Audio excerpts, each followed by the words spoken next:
That's correct, yes, sir. The pink controls. Thank you. But these burns can give you that flood control areas.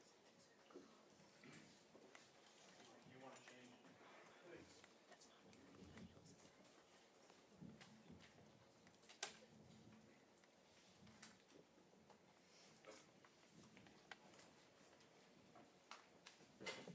Hi, everyone. Oh, it's Kate again. Hi, Kate. Hi there.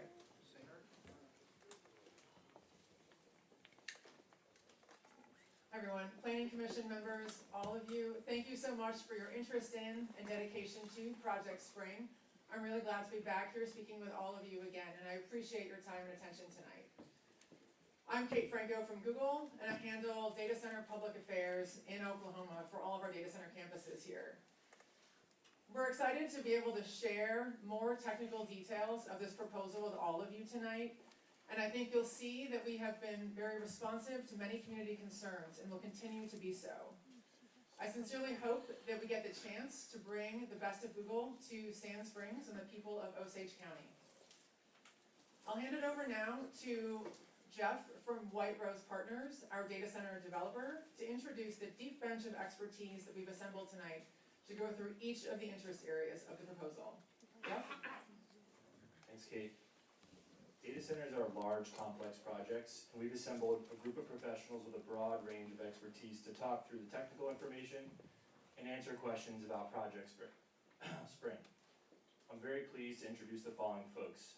You met Kate and Lou, who are on our team from Google and Ella Dietrich. We also have a number of folks from Kinley Horn. We have Brent Massey, who is the civil engineer and project management lead. We have Casey Ryman, who is a mechanical, plumbing, and electrical engineer. We have Tad Hardy, who's a noise engineer. And we have Amanda Miller, who is a biologist. We also have Rodrigo from Public Service Oklahoma, PSO. And then we have two independent consultants, Tom Mishak, civil engineer, and we have James Sipes, air quality expert. We'll cover the following topics, and each member of our team will speak to their area of expertise as we go through it. What is a data center? As much as we talk about the cloud, the only part of an internet connection that is through the air is the connection between your device and the router and the building you're in. After that, connections are hardwired through fiber optic cables all over the world, which are connected together by data centers. Data centers underpin our entire global economy. They've become a necessity in our daily lives, whether it's streaming videos on YouTube or using GPS navigation. We have a chance now to bring a significant piece of that to Sand Springs, which will also bring meaningful benefits to all of its residents. We're going to go into all the details explaining that tonight. And with that, I'd like to turn it over to Brent to continue the presentation. Good evening, Brent Massey with Kinley Horn. As Jeff said, I'm civil engineer on the project management. Wanted to walk you through a little bit of the concept site plan this evening.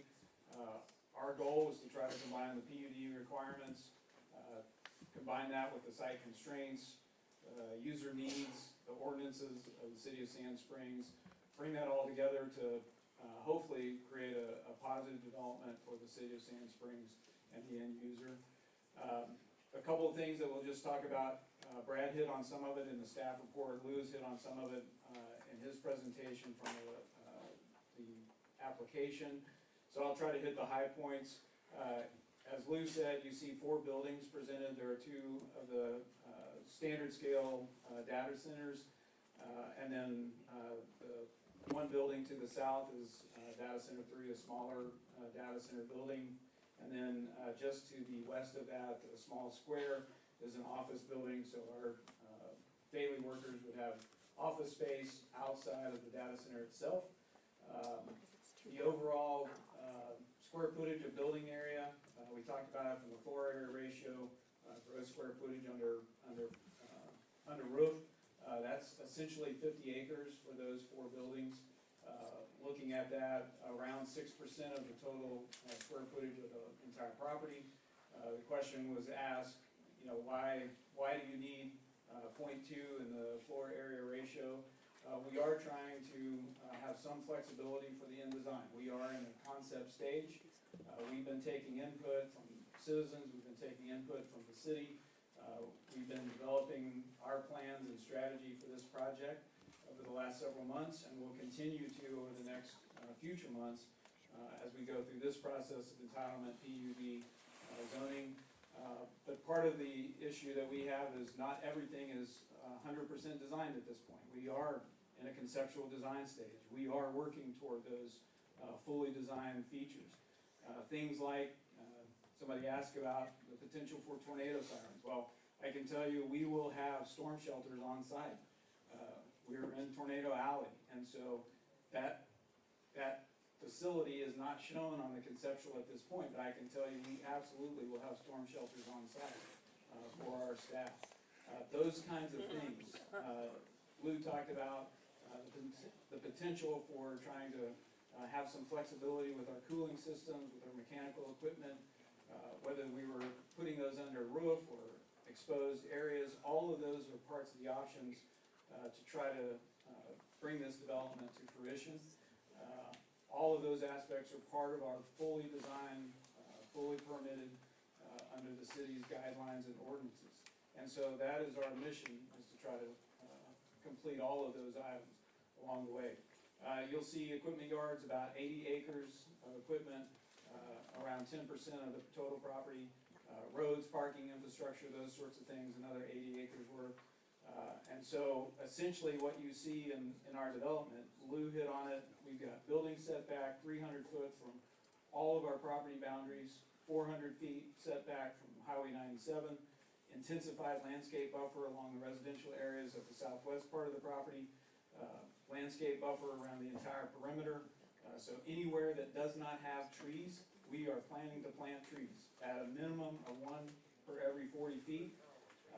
In the intensified, a 1 per 20 feet. So we are trying to create buffer mitigation of any kind of visual impacts, any kind of sound impacts, berms, trees, all of those aspects. Also on the site plan, just quickly, we did talk a little bit about access. Our primary access, you see it essentially along Highway 97 there at the southwest corner of the property. That would be our primary secure entrance. This is a secure data center. We will have fence, we'll have secured entry. Just to the north of that, we've shown a preliminary emergency secondary access. National Fire Code requires us to have 2 access points to be able to have emergency access to the property. We've got another potential secondary emergency access at the far north end of the property on 97. All access would come from Highway 97. So we're not anticipating any access from other locations. Go ahead and hit that next slide. So part of the issue for us going forward is we have to go through entitlement, the zoning process, full permit, site plan as a part of the PUD, engineering review documents. All of those things are a part of the equation that we would be progressing through over the next several months. A part of that is things like our SWIP. You heard Brad talk about it, stormwater control. We can't get a permit, we can't disturb earth without a SWIP plan, without an Oklahoma DEQ permit, OKR 10 for erosion control, dust control, all of those things. As we move through that project, it would be our goal to start moving dirt later this year. Vertical construction, hoping to start vertical construction in early 27. Those 3 buildings essentially are in 3 construction phases. Each phase, each building is about a 2-year cycle of construction. Next slide. As I mentioned, stormwater, one of the concerns that all neighbors have and should have, that's a very viable part of the permitting process.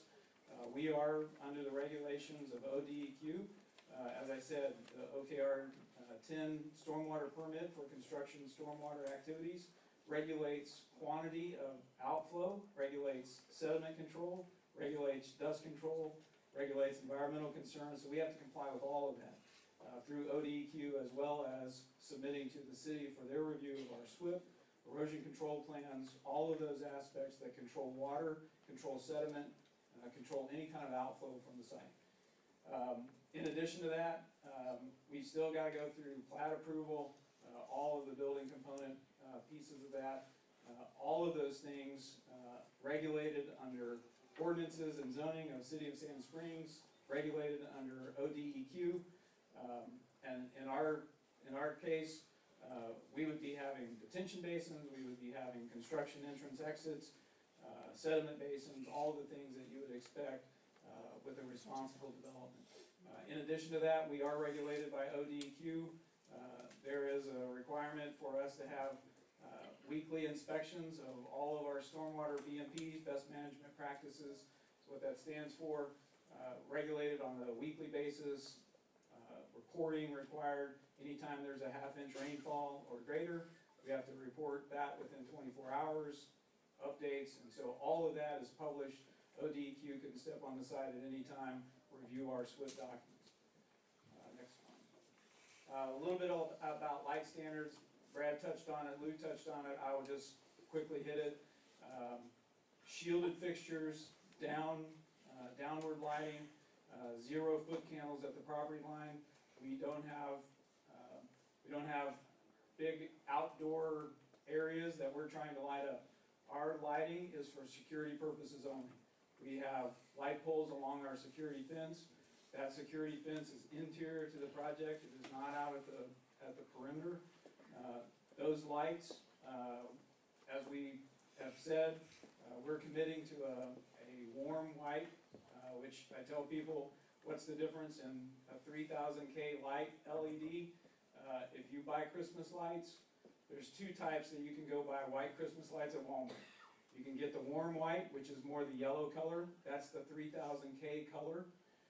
Or you can get the 5,000 to 8,000K color, which is more the blue light. So if you're going to Walmart buying Christmas lights, that's what we're talking about. The dark sky ordinance that people have mentioned typically are pushing people toward the 3000K LEDs. That warm, more less intense light than the 3,000 or the 8,000 blue light LED. Water and sewer, just quickly, as Brad said, we are planning for these data centers to be air-cooled, so they're very limited in their water usage. Domestic use, so by domestic use, we mean kitchens, restrooms, fountains, mop sinks, that sort of thing for daily activities of a, quote, office building, similar to an office building, but in a data center format. As such, there's a 6-inch water line that runs along Highway 97. City is working on water models right now to show that capacity. We're working with the city to be able to utilize the existing system. If there are any upgrades necessary for that system, that would be on the responsibility of Google and the developer to make any upgrades, pay for that. On the sewer side, there is not sewer located on the site, and so those options are for us to be able to connect to the Sand Springs wastewater treatment plant. Yes, that is 7 miles away. There are a couple of routes shorter than 7 miles that have the potential for us to be able to route a new line in that area that could be advantageous to people more than just our use, but to be able to serve residential or future expansion in that area. That has not been determined yet. There are options for us to do other wastewater options like septic, like many of you who live in that area. Because of our low water usage, our low sanitary sewer usage, septic is also an option. We would be looking at all of those options to bring it to completion. With that, I'll let Casey talk about it. Good evening. Casey Ryan, mechanical engineer with Kinley Horn. So as it's already been alluded to, the cooling technology, it's going to be a air-cooled system, which is using non-evaporative cooling solutions for the initial phases of the project. Google conducted its own study of the local watershed, and based on that evaluation, air cooling will be used for the initial phases. Any later buildings may also use air or various energy and water efficient cooling technologies that can be adapted to the city's stated availability, as well as capacity and requirements. All the future upgrades for the water use will be paid for by Google, and from that, I'll turn it over to Tad to talk about noise and sound. All right, thank you, Casey. Good evening, everyone. My name is Tad Hardy, and I work with Kinley Horn. I'm here to talk to y'all about Sound Tonight. So, as Casey mentioned, the data center buildings need to be cooled, with air-cooled chillers in this case, and just like a office complex, you also have cooling equipment on those buildings. So, somewhat comparable in that sense. As mentioned earlier, PUD is establishing a maximum of 65 decibel limit at the project property boundary. And so during normal operations, it's anticipated that it would actually be less, dependent on mechanical equipment selections and stuff like that. As we've also gone through multiple times, there are a lot of strategies that are being implemented in order to keep noise to a minimum.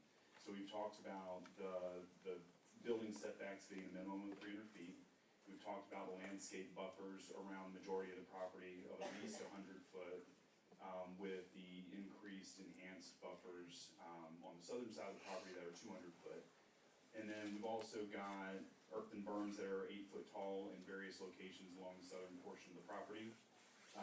We do have a 700 foot buffer for any backup generators, and making sure that those are far away, because those can be also generators of noise when they're tested and or used in emergency situations. That increased distance is also very helpful. All of the ground mounted equipment that is gonna be on site will be screened via barriers or vegetation of some sort, to where, you know, sound reductions can be achieved to, once again, meet and exceed hopefully the limitations that are put in place. And last but not least, like at the very end of construction, when certificate of occupancy is given, testing on an annual basis for 3 years will be conducted to ensure that that maximum noise level is not exceeded. And I mean, mitigation of noise is a priority of Google. It is very, very typical throughout these processes to study noise in detail and understand if there are issues that need to be addressed before any switches are turned on. So, it is part of it. All right, then, pass it on. Hello, my name is Tom Mishak. I am a longtime resident of Sand Springs, and I probably know a few of you. I am an independent consultant to White Rose Partners, and my area of expertise is transportation and roadways. The design team will initiate a comprehensive traffic study and come up with a traffic control plan that's required by ODOT. And that, there will be quite a bit of scrutiny on that. Highway 97, as has been mentioned, is classified as a major collector.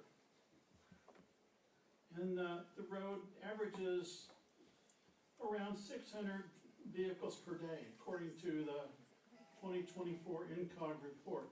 The Federal Highway Administration, their highway capacity manual states that Highway 97 has a capacity of 8,000 to 15,000 vehicles per day.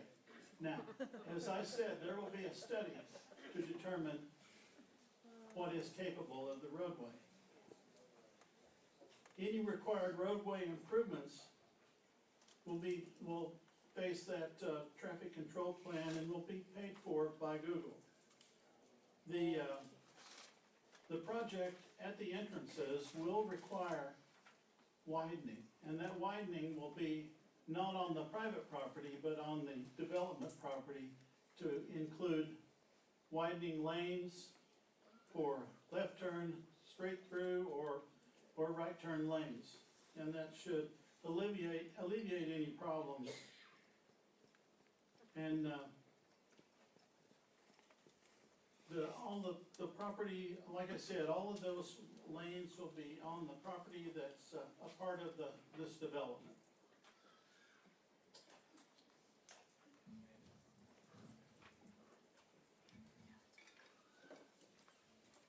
My name is Amanda Miller. I'm a biologist based in Oklahoma City, and myself and my team completed the environmental field studies on the project.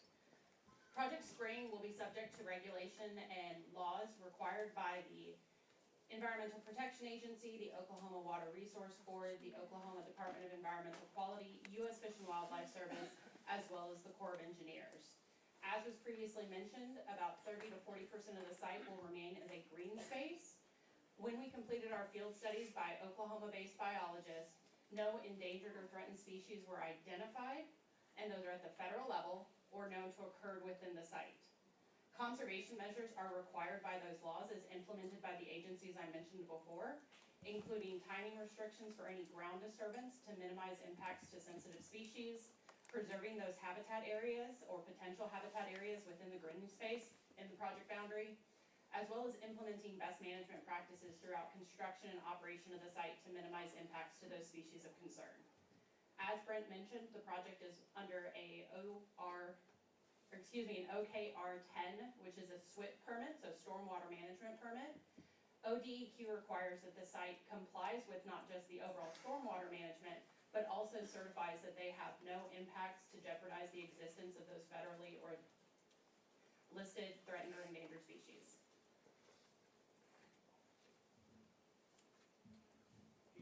Thank you.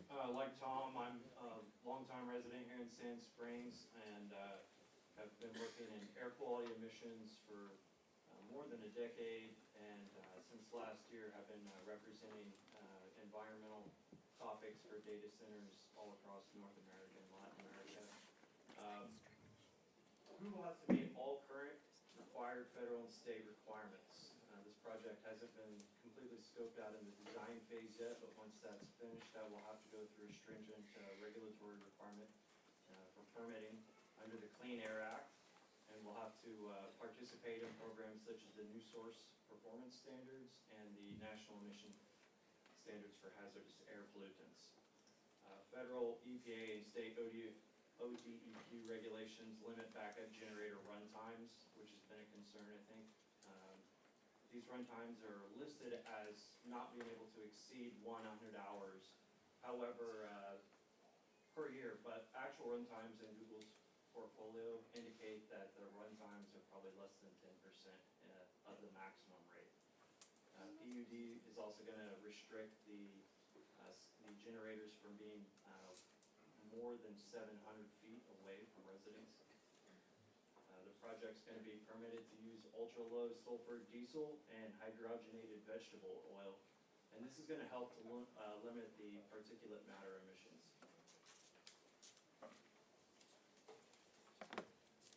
Permits. So emissions permitting and monitoring.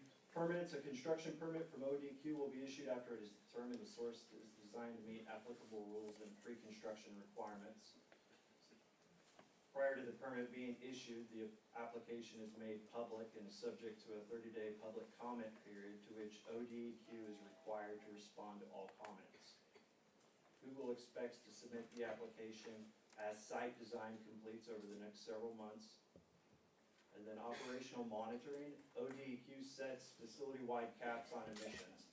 So testing and maintenance must be managed to stay below the caps for the entire facility regardless of the generator specifications.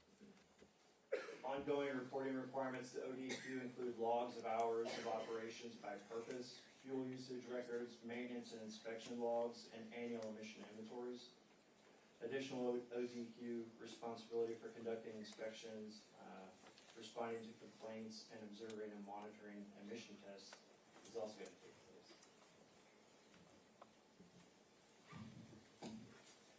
Good evening. My name is Rodrigo Rojas. I'm representing Public Service Company of Oklahoma. It's great to see all of you. Good to see you, commissioners. I just first want to give a quick shout out to all of our linemen and crew members that are working out across the state over this past storm that we had last weekend. Safety is our #1 priority at PSO, and those linemen did a great job here. But actually, a lot of them are now in Louisiana, other parts of the country, trying to get the lights on there. So, and some of those linemen possibly had started their journey at PSO here in Sand Springs at the training facility. And so we're just, praying that they get home, thoughts and prayers, get home safely, back to their families. So What I'll say too is, we put our customers first on everything we do. That's at the forefront of our business. And, when we evaluate any project at PSO, we go through a stringent process through that. And so that is the same case here with this project here in Sand Springs, as we've gone through a deliberate planning process to first identify if we can serve the needs of this project, which we can, as was discussed with the transmission infrastructure in that area. But also, we want to ensure that we are not doing it, we are doing it in a way that provides balance of affordability and reliability for all of you, for all of our customers. And so we have worked with Google to require the full costs of any new infrastructure that they need to operate will be paid by Google.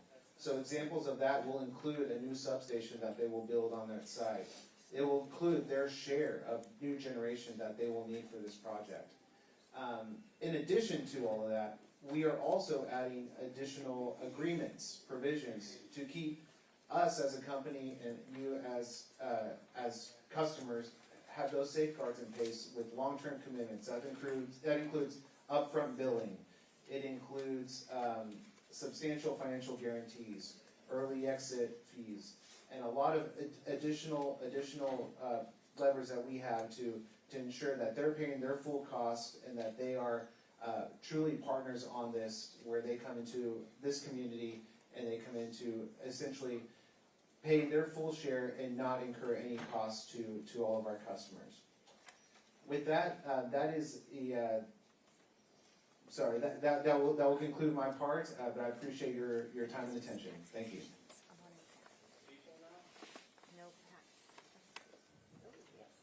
Hi again, everyone. I just wanted to get into a few of the other benefits of data center development and share that we are, as I mentioned last week, we're negotiating and finalizing agreements with the City of Sand Springs, Osage County, Sand Springs Public Schools, and Tulsa Tech to create predictable and reliable payments over many years that will result in hundreds of millions of dollars going to those entities. That is real money that will go from Google to all of those entities. Additionally, I know data centers tend to get a bad rap for not creating a significant number of jobs. For a large-scale campus, like Google's data center campuses, our one job at a data center at Google generally results in more than 8 jobs in the broader economy. And that data center operations on an annual basis results in nearly $700 million in expenditures across that broader economy every year. These data centers do have significant economic benefits and real impacts, not just at the data center for those employees or for Google, but for the broader regional economy here. And now that concludes our presentation tonight. Thank you all for your attention. Planning Commission, thank you for your interest in this. All of you, thank you for your attention tonight and interest in being here. And now we will very happily take questions and comments now and in the future. Thank you. Can you hear me now? Okay. Got a few questions kind of that I just wrote down here on the backup generator question. Would that be multiple backup generators, like 2, 3, 4, 5 or something? And what is the 100 hours for the sum of all the generators, or is it a piece? Yeah, that's a good question. So currently the number of generators will be determined as the design is finalized. There's a range. Once that design is finalized, the number and the count will be included in the air quality permit that goes to ODEQ over the next few months. That being said, the limit is for the entire facility, for the entire property, regardless of the count of generators. And then what, It's about 128.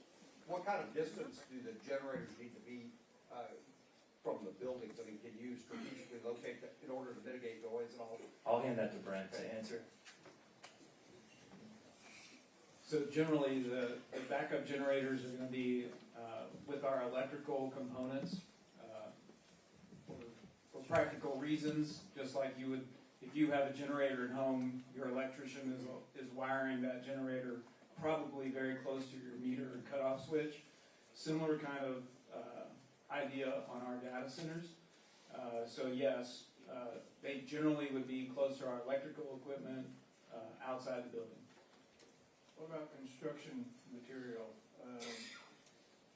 What makes it soundproof? So the generators themselves are your typical, in terms of a backup generator, a large generator. If you go to a hospital, you would see a very similar kind of generator. No, I'm talking about the building. When you construct the building, what's it made of?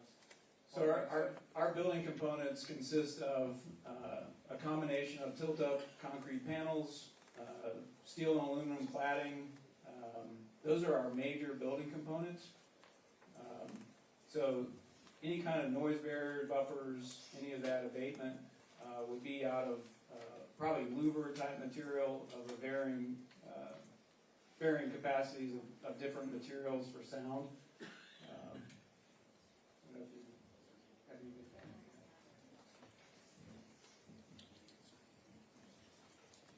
Yeah, and so the buildings, depending on placement of the emergency generator equipment, can function as mitigation measures themselves, just given their size and material makeup.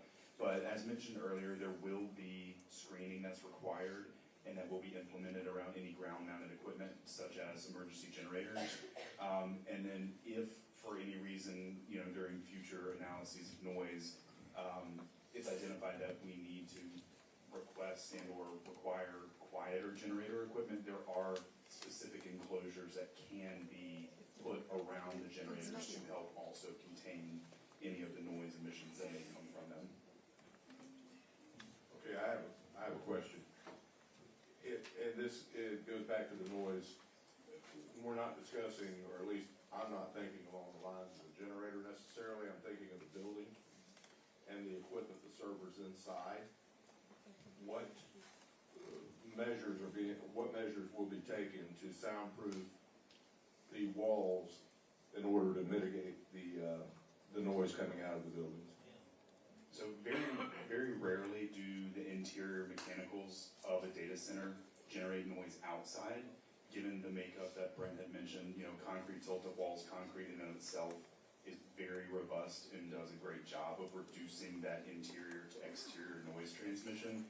So I would lean into the fact that the exterior cooling equipment is likely going to overshadow anything that may ever be heard from inside. So that's the next question on the air conditioning system. Mm-hmm.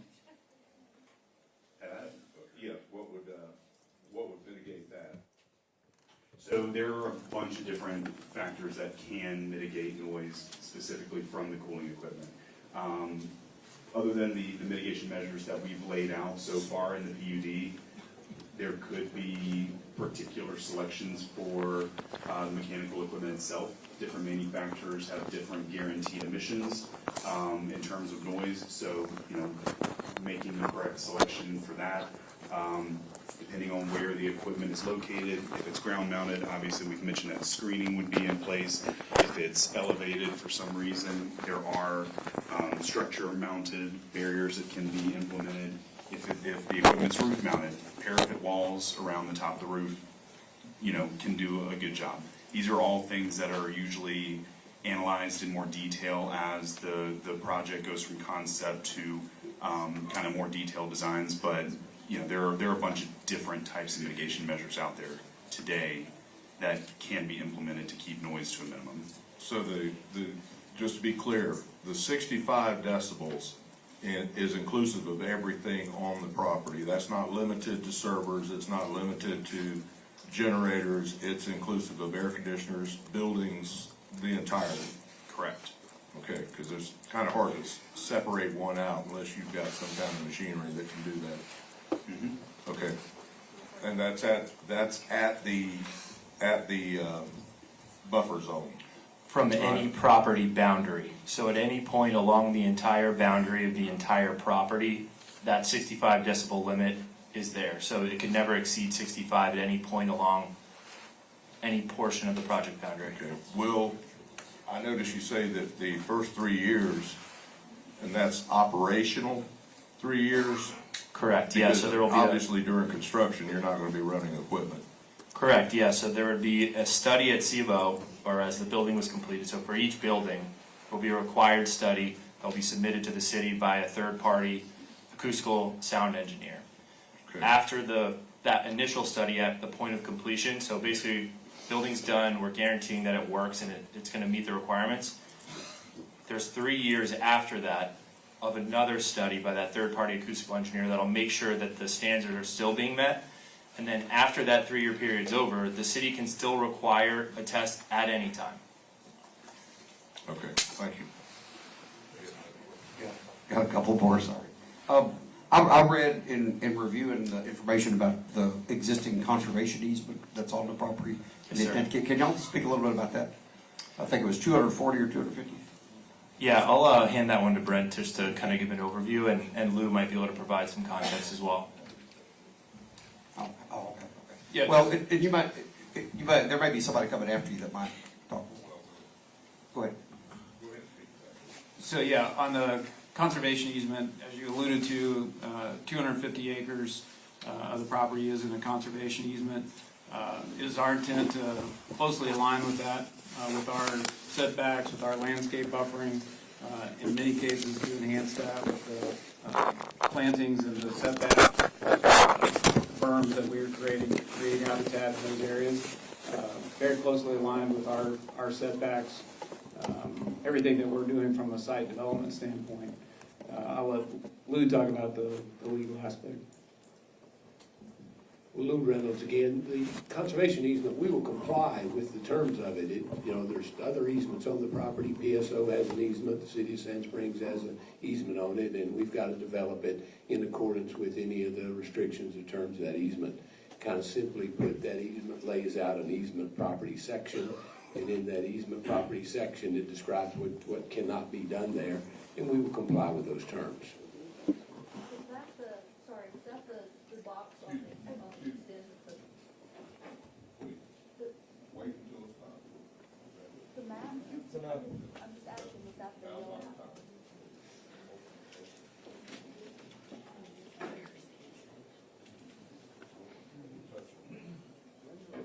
Okay, Tom.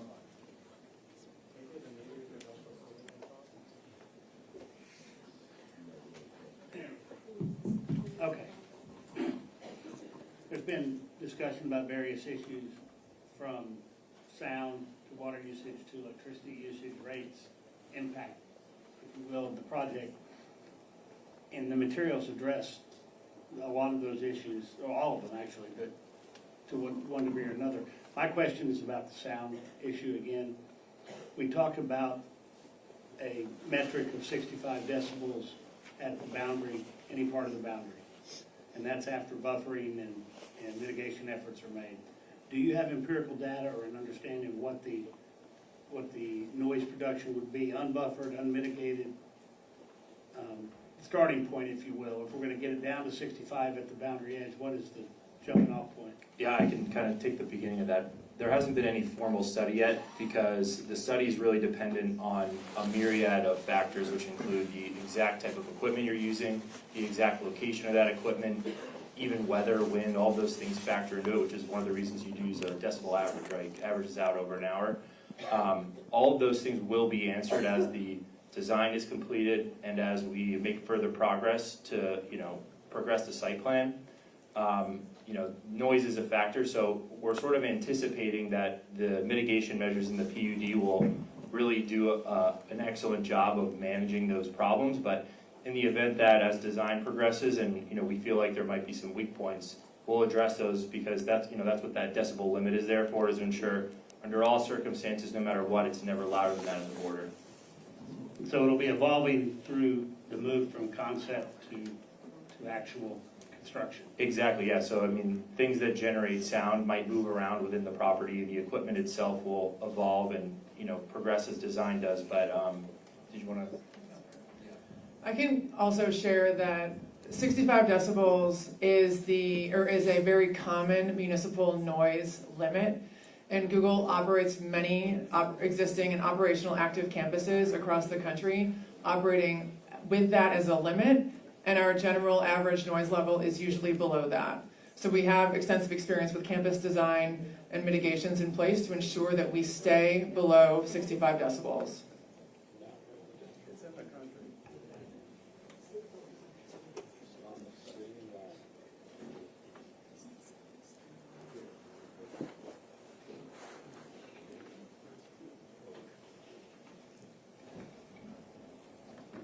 I'd like to direct this to the PSO representative. I understand that y'all have extensive experience with data centers up in Ohio with your parent company AEP, and y'all are very familiar with protecting the citizens and the ratepayers in this area from any early pullout or undue cancellations of projects. That's all going to be covered. Yes, sir. Yes, yeah, so we do have extensive provisions in our agreements to ensure that all of our customers are protected. So going back to upfront collateral, minimum guarantees, we have exit fees as well in those agreements. As you mentioned, in one of our parent companies in Ohio, and really what we're seeing in different parts of the country, are whenever you bring on large load customers and you make broader infrastructure improvements, so whether that be distribution or transmission lines, now those improvements are spread across a larger customer base when you bring in a large load customer, say, like a data center. And in that case, that puts downward pressure on rates. And in some of these cases, as you mentioned, we're starting to see rate decreases in some states due to large load users coming online.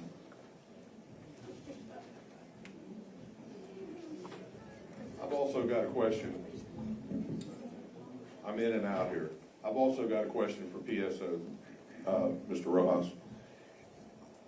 Typically, you guys plan, what, a fiscal year at least in advance before you approach the corporate commission for rate increases, correct? Would that be a reasonable assumption? Yeah, that's correct. In some cases, even further than that. For example, right now we do have a current rate review with the Corporation Commission, and that rate review is based on expenses that were made in 2024. And so we have a test year where we review all of our expenses, and then we review that with revenues, and then at that time, that gives us a lot of evaluation to then file a rate review, which we are now doing in early 26. So we do have, there is that time that we have to go to do a proper review. Is it fair to say that with a publicly owned company, such as PSO, that you have to go before the corporate commission, the utilities section of that, in order to get a rate increase? That is correct, right? Yes, sir. Okay. Yeah, so we have a rate review, but that will go through a public, transparent process. Right, but with a co-op, on the other hand, any type of member-owned electric company, co-op, there is no corporate commission review, as far as I understand.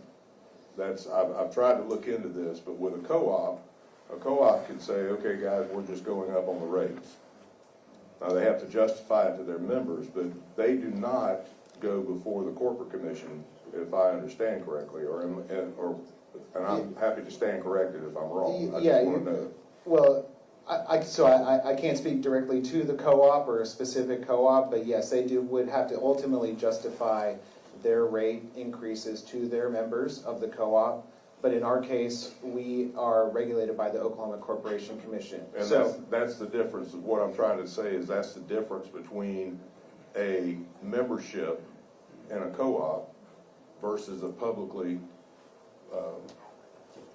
company. Yes, sir. Yes, sir. And we are asking for for a rate review based on expenses that we have already made. Correct. These expenses were already made back in 2024. Yeah. And that's where our discussion starts with the Corporation And Commission. I think the important part, the real point I'm trying to make here is, without beating around this too much, is the fact that if this was going in under Verdigris, for instance, which I believe is a membership, is a co-op, then Verdigris could just automatically raise the rates and say, you know what, we're going up.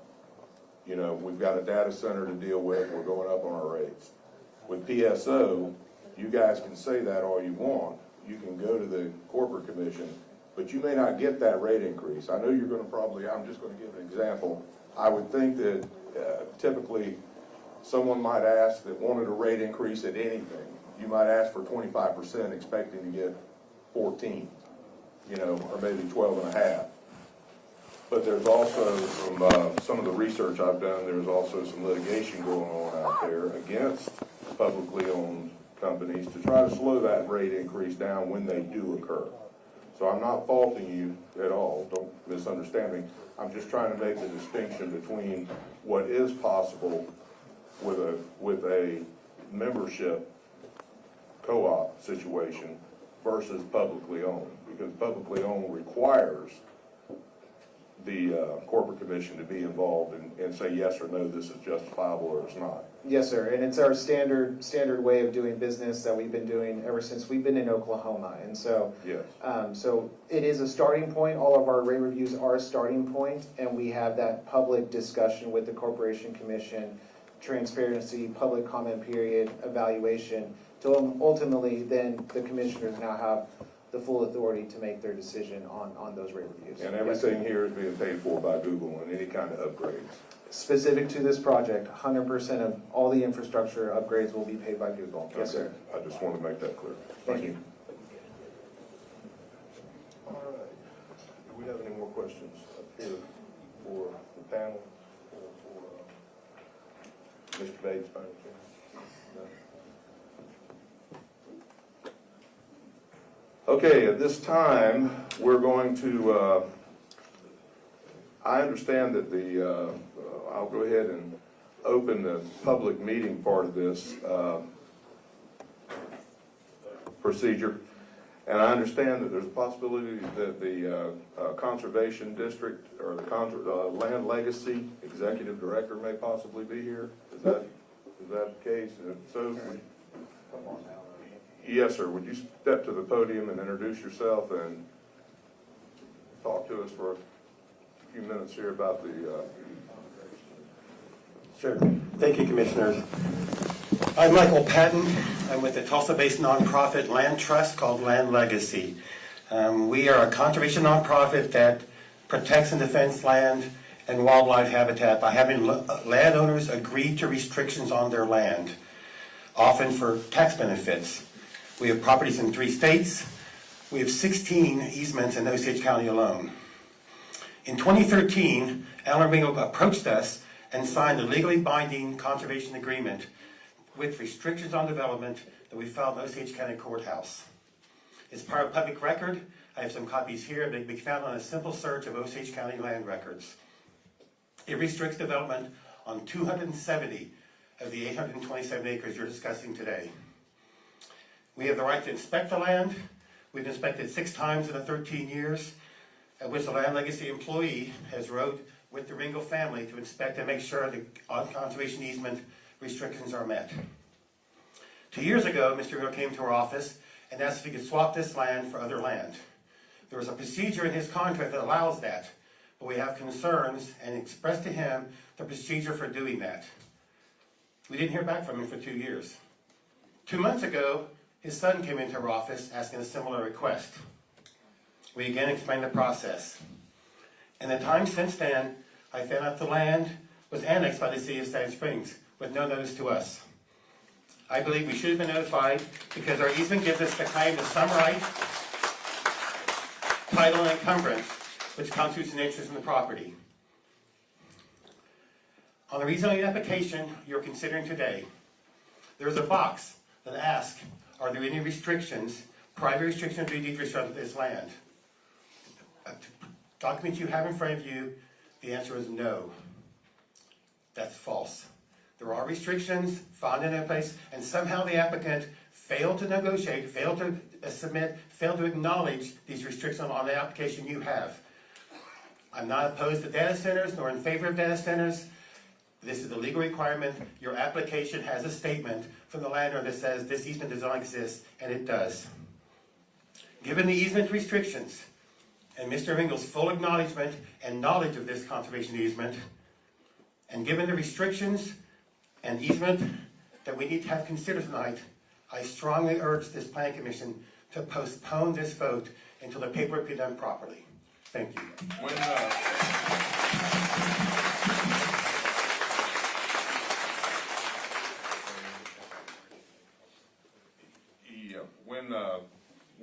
Is there an expiration date on that easement? No, it's perpetuity. Perpetuity. Where is it located on the property? It's it's a very weird polygon, but that's at the top third of the property, a third of the land you're considering for this zoning. On the north end of the property? Correct. And I assume, we've not heard from anyone from the design team about this conservation easement. I assume they can work around this, that you're rezoning without the knowledge of this easement, I believe is material and significantly. Well, we have easements. This is an easement like any other easement. So this happens, I mean, it's, if there's a problem with how the easement is written and how it's being enforced with the Ringels, that's something that would be between you and them in some manner, however. I mean, I would hope it would be able to be worked out. I will not answer that without having my counsel say. I will say that our job is to defend the easement. Yes. And your actions works against that. I'm not saying we're gonna in any way take a look at action against you, but I encourage you to consider this a material and significant problem with this application. Does the easement allow for substitution to change the shape of the polygon? This one does, and that's why I explained to Mr. Ringel 2 years ago. If they had dealt with this then, we'd be out of this picture. They didn't, and then they said it didn't exist. I'm sorry. Okay. Okay.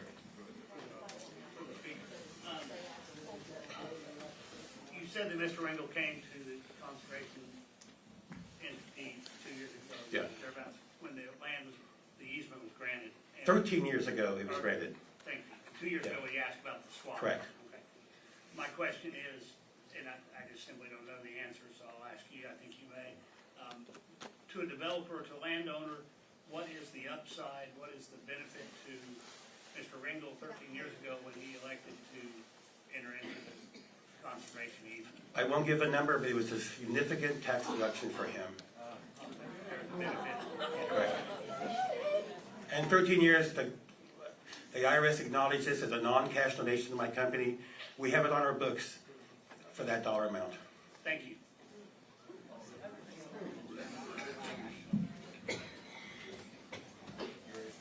Okay, thank you. Thank you, sir.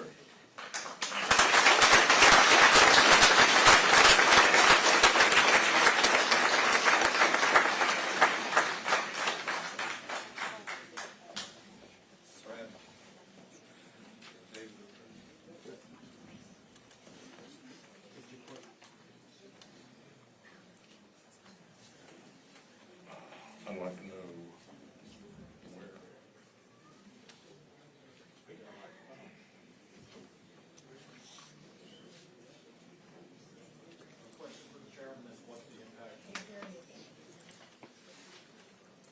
Question from the chairman is, what impact does that have on the zoning from the city standpoint? Again, you're in the land use business. If there's a dispute between the landowner and any easement holder, that's between those two parties. The city can't resolve it, the city can't litigate it. So as Mr. Reynolds stated earlier, it would be up to them to resolve that with Land Legacy, not you. You don't have any authority to resolve an easement dispute. So we have the ability, my question and my next question is, we have the ability to move forward with this one direction or another, however it happens to play out in the end, regardless of that issue, just based on the fact that there are easements on the property. There's always easements on properties, right? Right. And if there is, one last thing, if there is a caveat to the agreement that says that that property can be moved and substituted for another piece of property, there's no reason that can't happen, I would think. That would be up to the terms. That would be up to the terms, and they would have to litigate that. Between them. Okay. You can't. Correct. I would add, applications are just that, they're applications. It is behooved of the staff and the city to verify the information on those applications are correct. I think everybody here would acknowledge that the easement has been talked about numerous times tonight. We are fully aware of that. I mentioned that if this project moves forward into a platting stage, the easement that would be agreed upon or that currently exists with Land Legacy would have to be shown on that plat, as would a PSO easement, as would a City of Sand Springs easement, as would any other easement.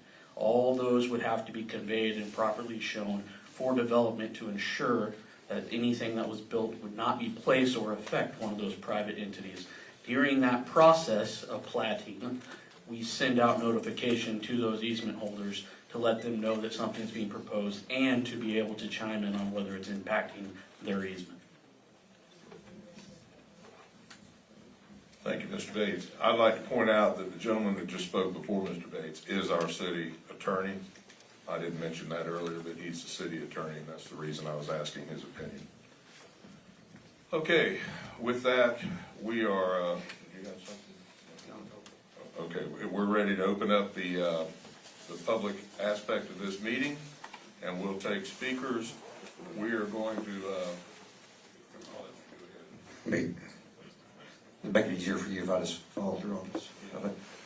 Okay, the first one is either Brian or Chandra Ingram, one of you two. Brian, is that you, sir? Okay. Okay, reminder, well, I'll start the timer.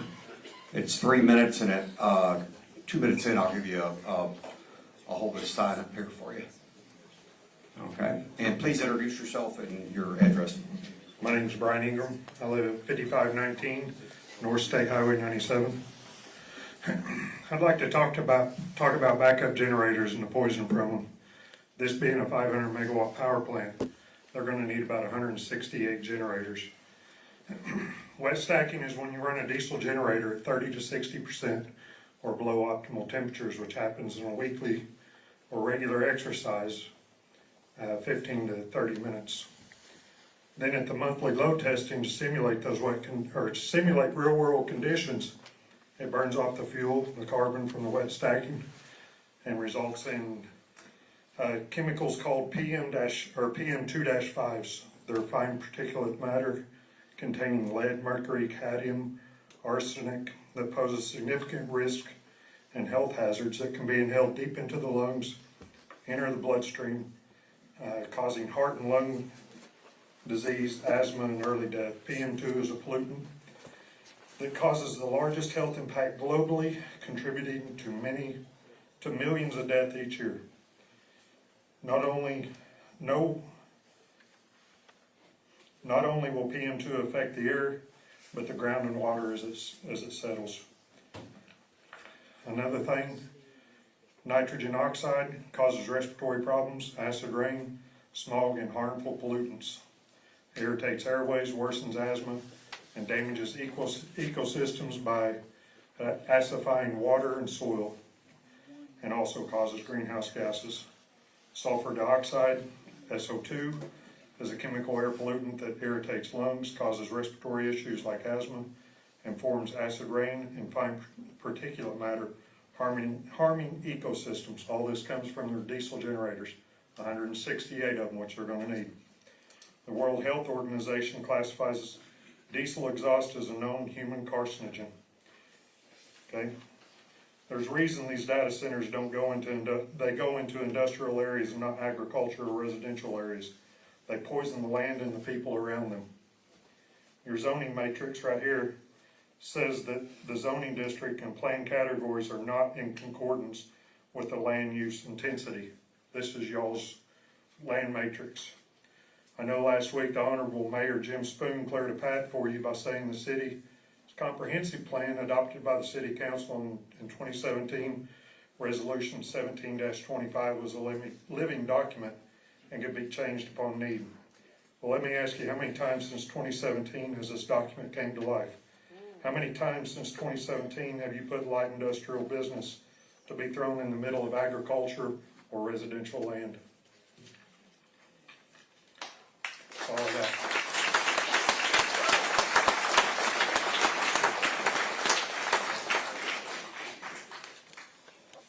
I'd like to, thank you. Do you want this? You asked how many generators they needed. 168 You can leave it generators. with us, yes. How many times the document comes to life? We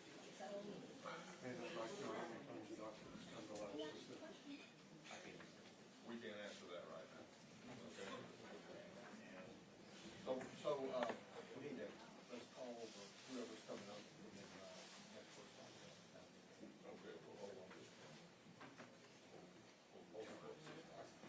Okay, I'd like to pose that question to you guys over there with the Google team, the White Rose team, whoever, in regards to the generators. You've heard the statements the gentleman made. Is there any information you can give us regarding filtration, particulates, that sort of thing? Let's start. Actually, I'm gonna kick it to James, just because I think, and we can address it in two parts. We'll address the questions about the emissions themselves, and then I'll address the question about the counts and specific to the project. Thank you. It was a good question. Can you hear me? Great. So with the backup generators, first of all, we have to get a lot more information on them as far as their specifications, how much horsepower they're going to be. So I'm not sure where the 168 generator number came up from, but we need to figure out a few other those details. Once that information is collected and presented to the state, they will model that and set limits which are safe for people. So that's the way that process works. I have just a question, kind of statement, whatever. So would it be fair to say it would be reasonably the same as having a generator at your home? I mean, the same type of emissions coming off of it, they would be regulated by the state, is what you're saying, or the federal government? No, that's not what I'm saying. These generators are industrial. These are large generators. Right, I get that, but what I'm saying, I'm just backing up what you're saying is all generators, no matter what, are regulated by the federal government. Absolutely. To be, Yes, all the way down to each individual pollutant. okay. Yeah, I think, just to clarify, so different than if you just got a generator at your home, you're not subject to an extremely long and rigorous process to permit those generators with ODEQ and the EPA. The regulations that provide oversight for the use, as we mentioned in the slide deck, you have to measure how much fuel is consumed, how long they're on. Typically, these are tested for minutes a month. They're not intended to be, when they use them, they're spending money and they have to increase the regulatory and reporting burden to use them. They're there for emergency. So, although they are larger and although they are, different than the one you might see at your home, they're regulated very differently. And regardless of the count, the total facility output is limited. So whether there's 2 or 168, the limits remain the same, and ODEQ provides those limits to ensure safety of the citizens. And all this information I mentioned before, this is going to be made available in the air permit that's going to be submitted over the next few months. That air permit is subject to an ODEQ public process for public comment, to which ODEQ will have to respond.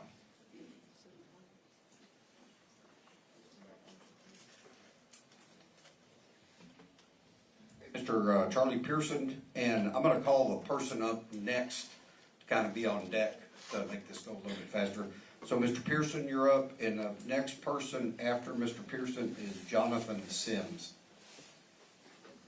Yeah, thank you all for having us down here tonight and to listen to what we have to say. I'm gonna talk about 3 things real fast.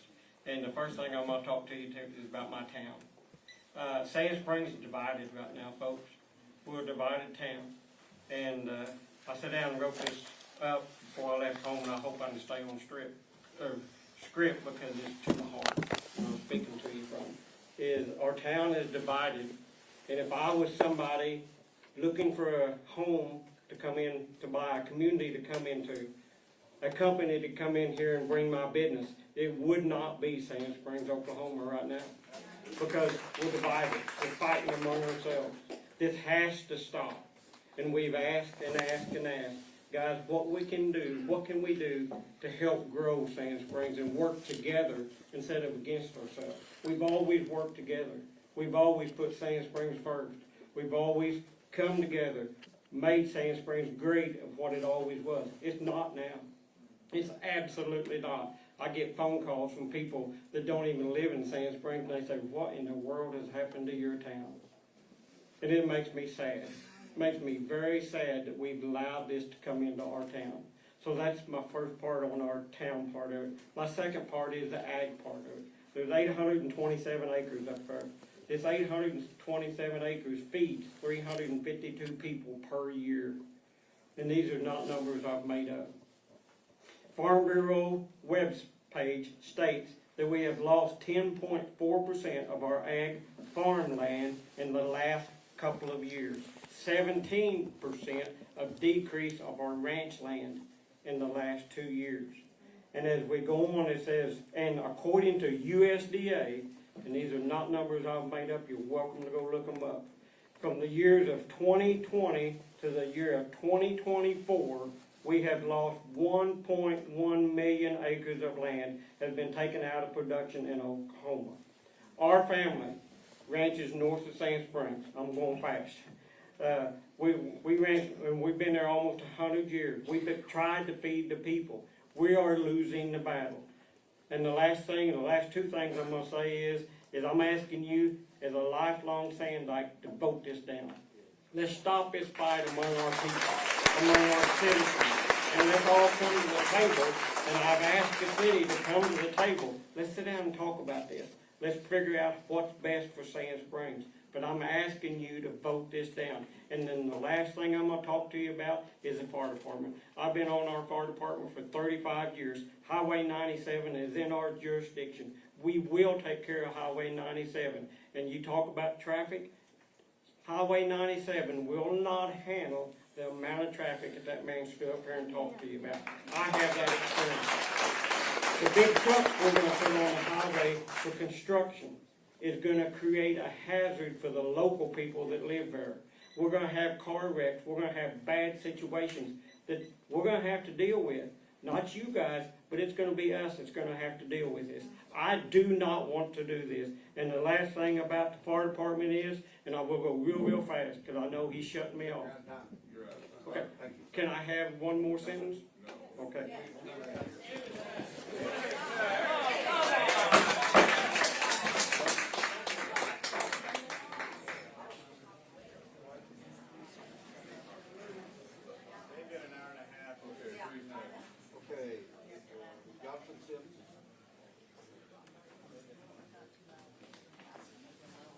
My name is Jonathan Sims. My address is 5575 North State Highway.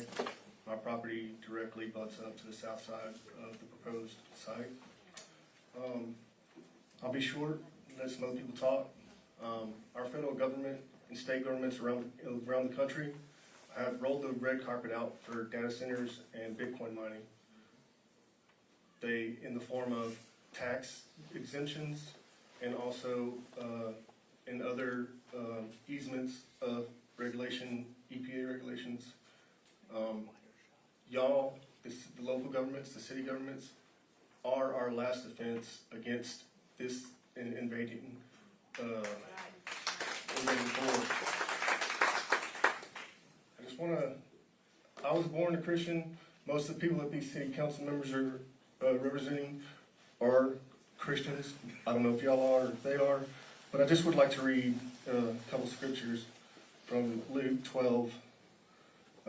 Meanwhile, when a crowd of many thousands had gathered, so that they were stumbling on one another, Jesus began to speak first to his disciples, saying, "Be on your guard against the yeast of the Pharisees, which is hypocrisy.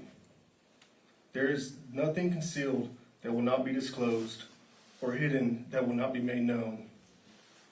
What you have said in the dark will be heard in the daylight, and what you have whispered in the ear in the inner rooms will be proclaimed from the roofs. I ask that y'all recommend to stop this rezoning and the other two things on the ballot tonight.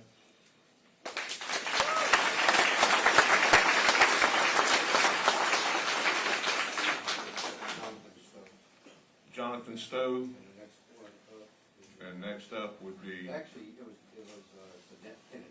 Annette Kennedy, I'm sorry.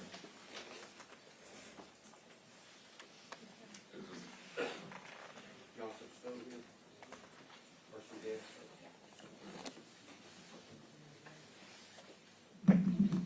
Get a little shorter. So first I want to say, my name is Suzanne Stowe, and my address is 5385 North State Highway 97. So I'll be 4 doors down from the proposed data center.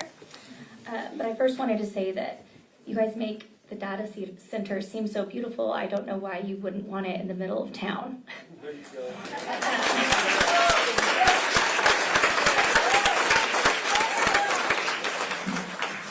So my family and I have lived in our home for the past 12 years. That includes my husband, our 8-year-old, our 2-year-old son, and our 11-month-old son. This land is not just where we live, it's where we're raising our children and building our life. When we bought our home, we also bought the surrounding land as it became available. I've always been incredibly proud of our city and our property. We run a working farm and a small business with our livestock. We host farm camp with kids, local kids, a lot of them. And our land is a place of learning and growth and connection to agriculture. I've never wanted to move. Our land is perfect just the way it is, with the trees, the rolling hills, the pond, and our red barn that so many people recognize and love. I take great pride in caring for it and preserving it. When I first heard about the proposed data center being put in 4 doors down, I thought it was a joke. That makes this very, very personal to me in a real way. Why would anyone take this land meant for agriculture, and turn it into a massive industrial facility, a facility that risks our air and our water? Why should my animals and the wildlife in our area have to hear a constant hum from a data center that they can never get away from? When I do a quick Google search, I found out that air pollution from these large generators can harm your health. Why should my children have to breathe that in when they want to play outside? This is not industrial land. This is agricultural land. I am asking you to please consider what is truly at stake, not just for my family, but for our community and for our future generations. I urge you to vote to keep this land the way that God and Osage County intended it to be, agriculture. Thank you.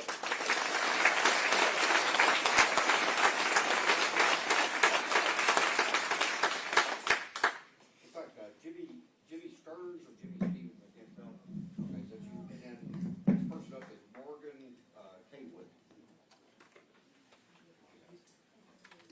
Hi, Annette Kennedy, 8362 North 68th West Avenue. My family lives on Delaware Creek.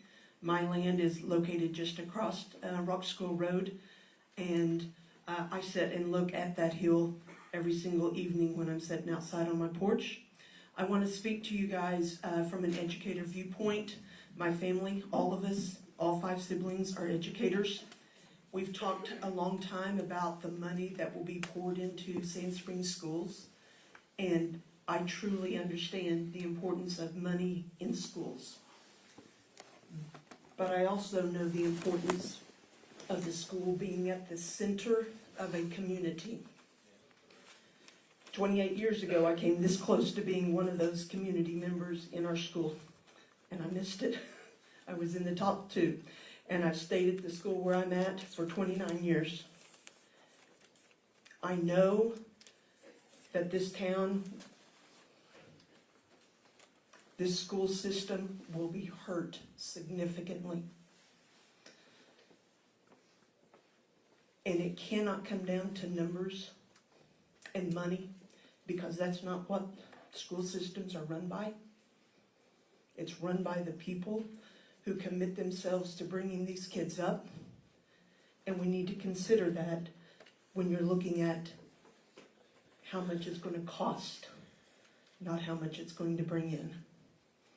So please consider that in your decision for your long-term comprehensive plan. That's the first one I've heard of tonight, the long-term plan. We're talking years and years and years, and how that's going to affect our city here.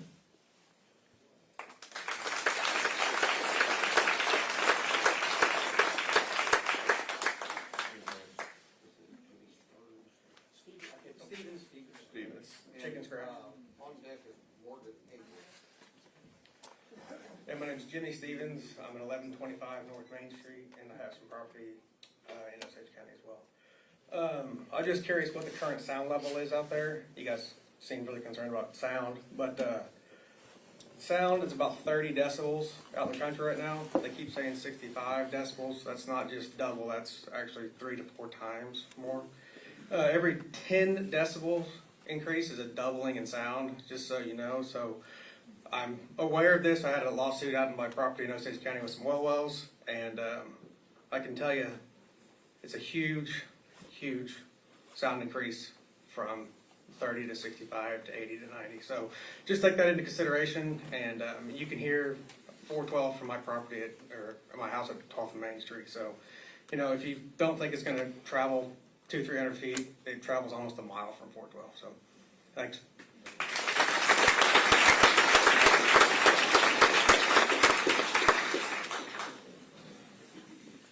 After that, it's going to be Bill Grant. Hi, Morgan K. Wood. Like him, I have a house right here across the street from the high school. I'm at 508 North Birch, and I also own property that is, as the crow flies, 1.4 miles from this data center. I can actually see Ringle's house from the top of my hill. So there's been a lot of information shared tonight. I want to explain to you one of the reasons we're all a little concerned is we keep getting misinformation, disinformation, and we don't knows. So an example would be, oh, we've cut back, we're only going to have 1 parking spot per 20,000 square feet. Well, that's 360 parking spots if you do the math, and they're claiming they're only going to employ about 70 to 100 people. So that seems a little unnecessary. But I actually have a question for Mr. Askew. Would you want 25 times as many vehicles driving down your street tomorrow? It's a yes or no question. Would you want 25 times as much traffic on your street tomorrow, Mr. Neal? Okay, neither do we. And as Charlie talked about, this road won't support it. I've seen the accidents too, and putting that much traffic on this highway is endangering all of these people. Okay? My next question is for our friend Google Kate. Google Kate. You guys, I am. I can't remember her last name, so I call her Google Kate. Google Kate, you guys were approached by the Ringles and want to put a data center in Sand Springs, is that correct? So White Rose was approached by the Ringles and then they contacted you. So you contacted them and you want to be in Sand Springs. Hold on just a second. You're not addressing this. You are addressing us. Okay, sorry, I was just trying to clarify something because they said they were going to use 75% of that land, and by my math, that's 619.5 acres. So I was just curious if they knew that the real estate trustee of the Charles Page home is sitting right there. He controls 4,000 acres. One section is 619 acres, and it has the exact same power easement running through it that runs through Ringles. So if you want to be in Sand Springs so bad, why are you doing it to the detriment of all of these people when the Sand Springs home has 4,000 acres between Shell Creek and the casino that wouldn't impede anybody who lives in the area? I mean, that's my question. We're talking about 826 acres. You've cut back to only using 20% of it to make us happy. Make us happy, go buy his land and put it in the middle of nowhere.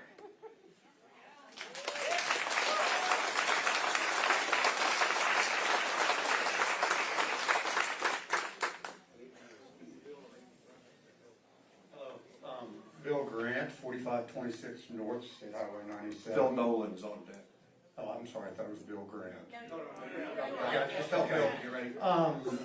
Ready, shoot, aim. Doesn't mean anything to you guys. That's what you're doing. cart before the horse. I mean, we're talking about negotiating how much these people are gonna pay us. We're about ready to approve the damn thing without knowing how much they're gonna pay us.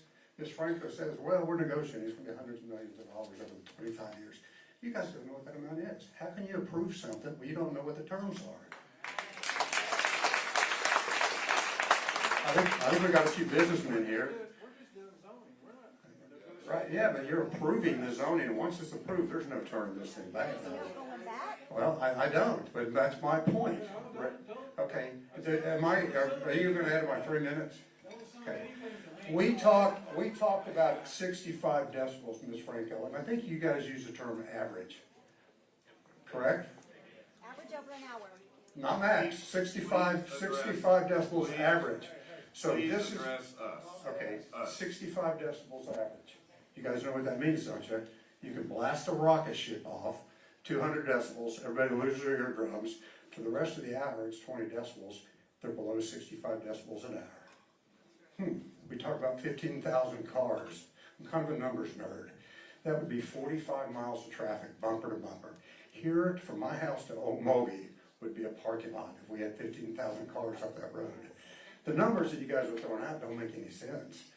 Those are numbers coming from the state. Well, my point is, I asked on the 13th, Open Records Act. I sent an email, I have copies of them. Followed up on the 14th, Open Records Act. I've received nothing but a feedback. We'll get this information to you. I went down to the 21st, went in there personally, handed them out, filled out a form again, handed it to them. She sent me an email. We're working on getting all that pulled together. I have nothing. I've asked twice, been down there once personally. How are we making decisions when we don't have information? You're asking us to do something, or to approve or look the other way. We're not asking you to do anything. Okay, well, you're asking us to just go away. That's the way you're treating us. Yeah, but you guys are telling us to go away. You guys maybe haven't, the city council has. It's been very clear to most of the people in here that have attended. Can I talk? You gave me my 3 minutes. You can talk all you want when I'm done. Oh, I'm making a lot of sense. Yeah, 65 decibel average. Let's just go back to that, guys. Whoever that was, I'm not gonna have it. Average. You guys know what average means? 200 decibels, screaming kids. Officer? Oh, what now? Okay, guys. All right, guys. Well, Charlie said it. Charlie, I'm on the Rock Fire Department also. You guys have done a hell of a job, or doing a hell of a job of splitting this community apart. Thanks so much.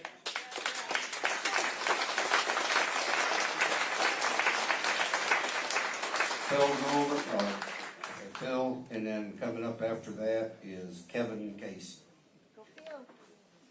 Hey gentlemen, how are you this evening? I'm curious, I've were been you better. yeah, to challenge you, for sure. Did you all get the information from Jadine and I? We got lots of information from everybody. Did you have a chance to look at the map that showed the yellow boundaries of people's personal properties and such? Thank you for looking through it. Thank you for taking the time to look at it. From my estimate, looking at the yellow lines, the property lines and such, there's probably about 1,000 people that live within a mile of the data center site. And by the way, that data center site, the Ringgold Ranch, is up on a ridge. Highway 97 is below it. I don't know that any 8-foot tree is going to block a 40-foot building from Highway 97. You're going to have to do a lot of excavating to get it down to the level. And the pictures they show, you go down in the valley to get up to the house up on the ridge. Yeah. They're obviously going to have to build a bridge or something.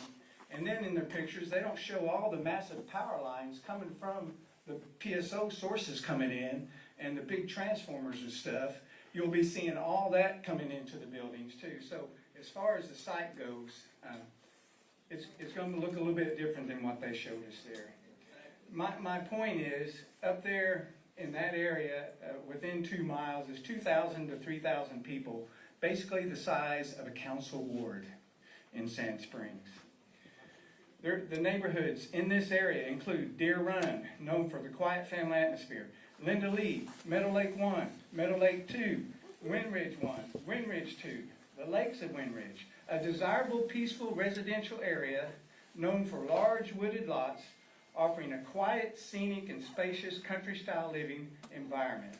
Indian Oaks 1, Indian Oaks 2, Indian Oaks 3, known for a quiet suburban atmosphere. The Preservation District, an upscale, eco-conscious residential community situated in the rolling Osage Hills, features wooded lots, custom homes, and is adjacent to a permanent conservation easement designed to protect the local natural ecosystem. That's what it is up there. It's all ag land. Now, the projects in the Tulsa County area, Project Clydesdale, it's already in an industrial area by Macy's Distribution, HP Data Center. Project Athens by the Hard Rock Casino, it's off 11th Street next to the Creek Turnpike. It's 340 acres. It's already in commercial industrial area. Project Atlas in Coweta, 295 acres. 60 acres of it was Coweta industrial area. Project Mustang in Claremore is 270 acres in already an industrial park zone area for over 10 years. Stillwater's Google project is in industrial zone land. It's not out an island, 6 miles from town, through ag land, through residential land. An island of industrial has no business being out there.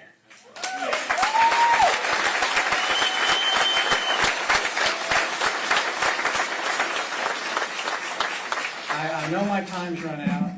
You did give these kind folks over 2 hours of your time this evening. I hope you will give other speakers. Yes, sir. I'm hoping you'll give a lot of people a lot of time. I appreciate it. Thank you for consideration. Obviously, the decision, if possible, should be postponed. There's still a lot of answers. And I would encourage you, for the sake of the people, to think about the people, not the money. My vote would be personally a no. Okay, thank you. Thank you for your time.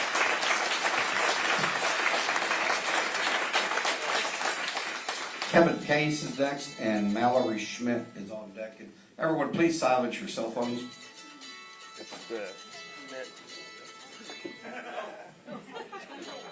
I'm sorry, that's my son's bedtime. Good evening. Kevin Case at 4906 Bahama Avenue. I've been a Sandike for 10 years, worked for the school system for several years. I came from Virginia, Northern Virginia to be precise, and that's the place that's stricken with data centers. It's just a shame to see what rural Virginia was with all the history, with the Civil War battlefields and everything going on there. And it just, when there's one, there's a whole bunch more that's soon to follow. But anyways, I wanted to get just this out of the way. Have they told you anything bad? Like, we've heard the good, but have they actually told you anything not positive, essentially, with these data centers? Because you're dealing with salesmen if they're not telling you the full picture.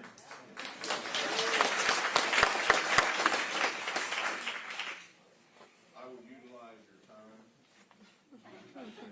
I understand, but it was just brief. Yes. Well, I appreciate your time, sir. Yeah, no, for sure. Yeah, thank you. Just remember the lottery.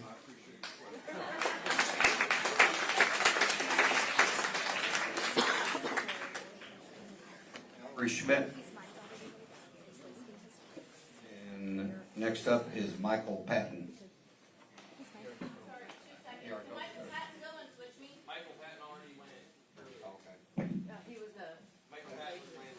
Okay, then, Mallory, for your? Yeah, she just grabbed her paper. I gotta get my phone. Okay. Is it gonna take you a minute? Okay. Okay, so after Mallory will be, it's gonna be Justin Coffer. Okay. He'll be after this person.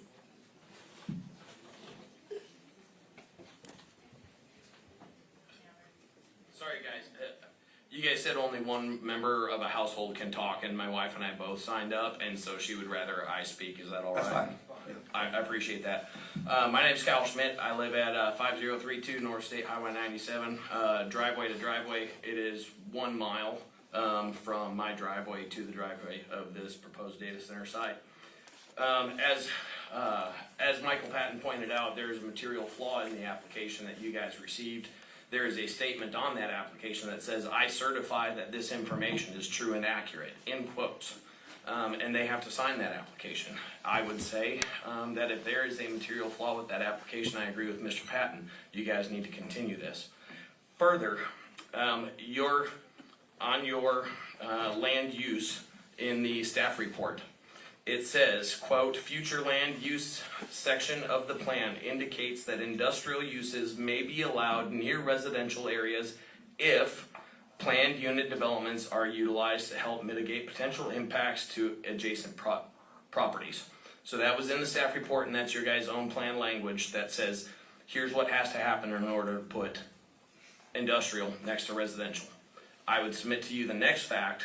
In your own zoning code, chapter 3, page 3-11, planned unit development, a discretionary type of development for a tract of land under single ownership or control, based upon approved development plan, and then it kind of goes on after there. But there's a pretty key point in your own zoning code that in order to put in a planned unit development, that property has to be under single ownership and control. That parcel is not under single ownership and control.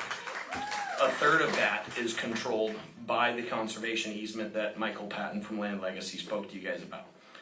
Given that your own zoning ordinances and your own documents contradict each other on the ability to approve this plan, my recommendation is that you continue this, study your own documents, study your own plan, study your own ordinances. If you need to make a zoning ordinance and a change to the zoning code that says a planned unit development does not have to be single control, then that's the change that needs to be made first. But until such time as that change is made, you have to continue this. You cannot move forward with a vote that's in contradiction of your own documents and plans and ordinances.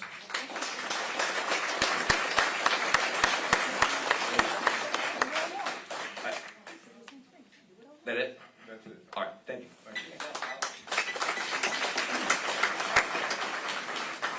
Justin Soper, and then after that is Timothy Robinson. Good evening. My name is Justin Coffer. I live at 5148 North Antler Ridge Road, which is a little bit over 3/4 of a mile from the proposed data center.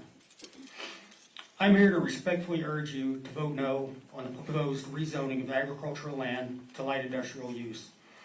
This decision is not just a technical zoning change, it is a permanent shift in how we value our land, our community, and our future. Agricultural land is a finite resource. Once it is converted to industrial use, it is almost never returned to farming. These lands support local food production, family farms, and jobs that have sustained our region for generations. They also contribute to environmental health by preserving open space, improving air quality, managing stormwater, and protecting wildlife habitats. Replacing fields with warehouses and paved lots sacrifices these long-term benefits for short-term gains. Proponents of rezoning often point to economic development, but we must ask, development for whom and at what cost? Data center projects can bring increased traffic, noise, pollution, and strain on infrastructure. These impacts extend well beyond property lines, affecting nearby residents, schools, and existing farms. Once introduced, these effects are difficult, if not impossible, to undo. We are not anti-growth, we're pro-smart growth. There are already areas zoned for industrial use that can be revitalized, redeveloped, or better utilized. Directing development to appropriate locations protects our agricultural base while still supporting economic opportunity. This committee has a responsibility not only to current residents, but to future generations. Rezoning this land sends a message that short-term convenience outweighs long-term sustainability and community character. I ask you to stand with our farmers, our residents, and our future by rejecting this rezoning proposal. Protect the land that feeds us, defines us, and anchors our community. Thank you for your time.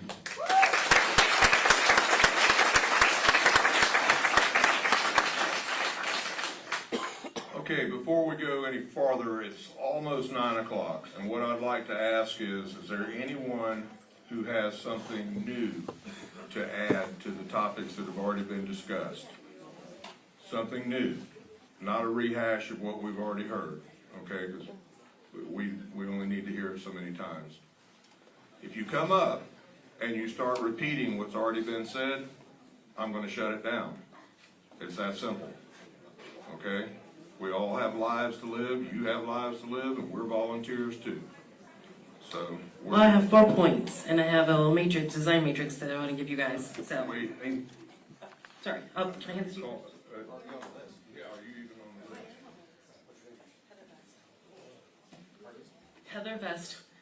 Heather Vest.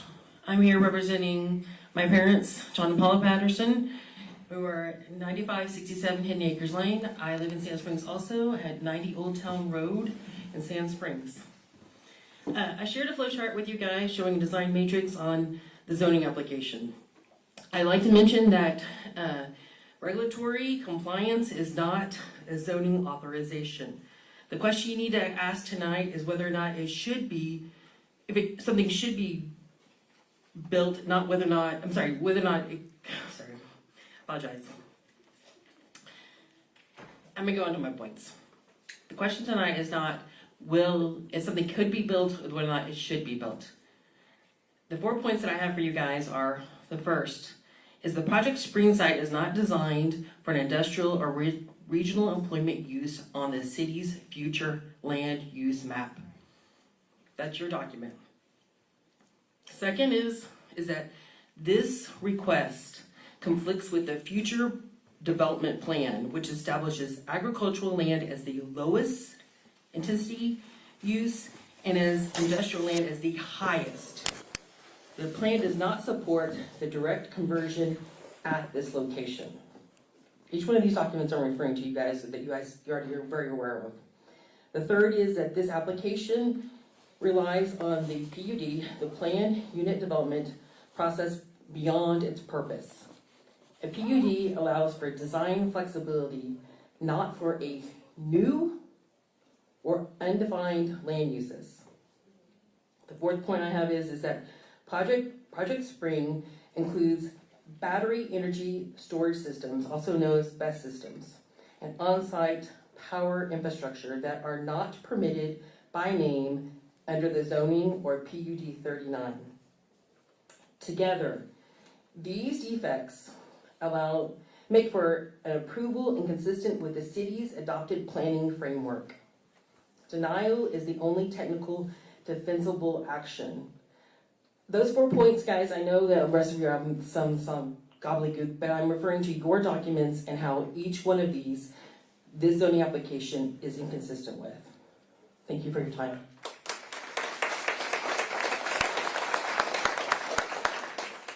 Before we move forward, I do want to point out one other thing. The comprehensive plan is just that. It's a comprehensive plan meant to be changed from time to time as the city grows. You can't logically plan out, I've been here through 2 of them so far. One of them was back in 2006, I believe, when I first started on this board. That plan was 2017, but there were some adjustments made to it along the way. Since 17, off the top of my head, I can't give you the statistics. I didn't come prepared for that. Possibly I should have. But my point being is a comprehensive plan is just a foresight into what could be in an area. So to say that it's submitted, it's not. It's a moving, living document, so to speak, that can be changed from time to time. I just want to get that out there because I keep hearing about our document, our document. These things are meant to morph as the city grows, as businesses come into the city. What we see today may not be what we see in 2030. Okay, we're getting closer there, but we're getting ready to do another comprehensive plan. It'll be time again. So with that said, please have your time. What's your name, please?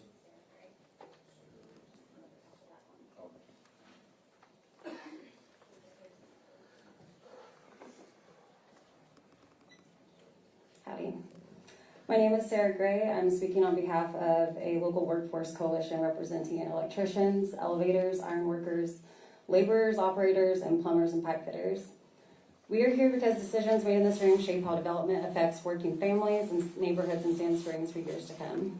This is the stage where land use, impacts, and long-term expectations should be discussed clearly and honestly. So first, I want to be clear about who we represent. Across our unions, we represent more than 100 working members who live in Sand Springs, along with many retirees, and that includes even more folks whenever we go to the unincorporated Tulsa County area. These are skilled tradespeople who already call the city home. They are parents, caregivers, and neighbors.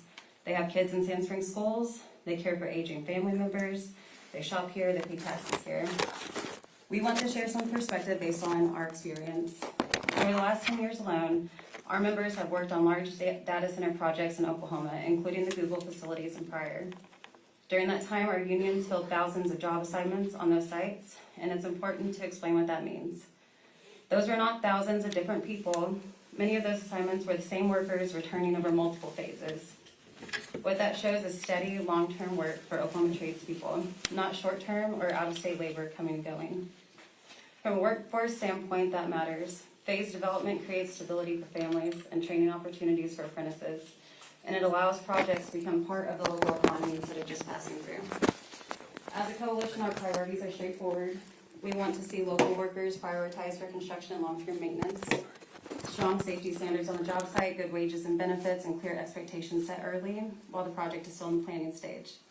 We understand this commission's role is to look at land use and long-term impacts. From a workforce perspective, zoning and planning decisions shape how a site will function for decades, how it's built, how it operates, and how it fits with surrounding property. The industrial light designation and the planned unit development overlay matter because they set clear limits and expectations up front. Clear standards make for safer jobs and fewer problems later for workers and for nearby neighbors. And at the end of the day, this is about whether development in Sand Springs creates real opportunity for people who already live here. It's the kind of work that lets someone raise a family, stay close to home, and build a future in this town. We appreciate the opportunity to be part of this conversation, and we thank you for considering the workforce and the community impact as you review this project. And it's signed by 7 business managers who represent thousands of workers in northeastern Oklahoma. Thank you.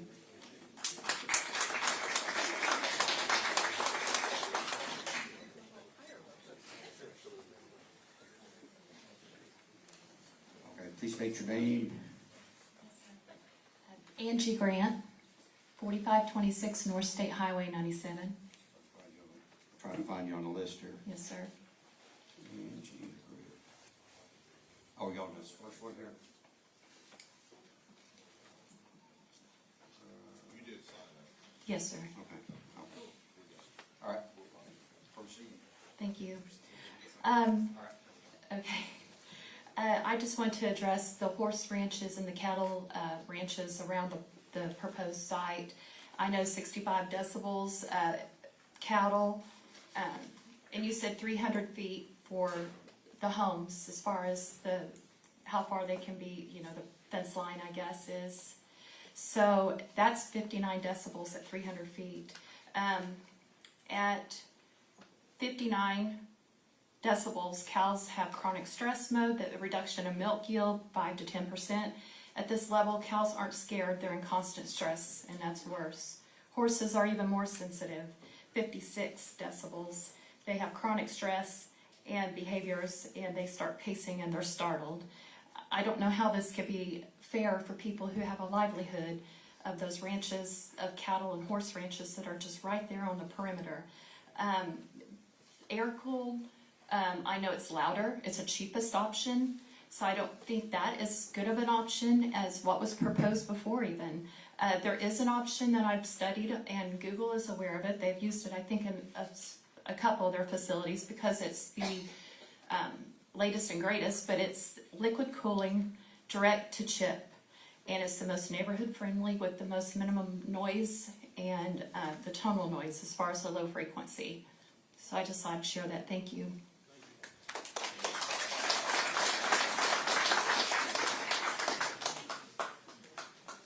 All right, name's Mike Bennett, 9486 Rock School Road. I won't even need the entire 3 minutes. Real short and sweet. Just got a couple things I want to point out. I'm going to ditch most of my speech here. A couple things I want to talk about. The DEQ regulations. So Executive Order 14318 issued says that agencies are instructed to speed up or potentially waive requirements under the Clean Water Act and Clean Air Act as it applies to data centers. Some very educated people here tonight shared some great information. I'm sure they're well aware of that they're self-reporting and have the ability to not adhere to EPA and DEQ standards. You guys are one of the last buffers between us and where this goes. One of the other things that I wanted to talk about real quick, so Mr. Rojas and I had a conversation at the golf course that 1,000 megawatt single-use customer is the largest in the state of Oklahoma. They applied for a $1.2 billion rate increase with OCC that is still not approved at this time and ongoing. That's $10 per household. If this comes on board at 500 megawatts, this will be the second largest single-use customer in the state of Oklahoma. I don't think he has the ability to promise that all of infrastructure and everything for a 500 megawatt facility will be covered without asking OCC for a rate hike. Got some information I'd like to submit for the record. That's all I have to say.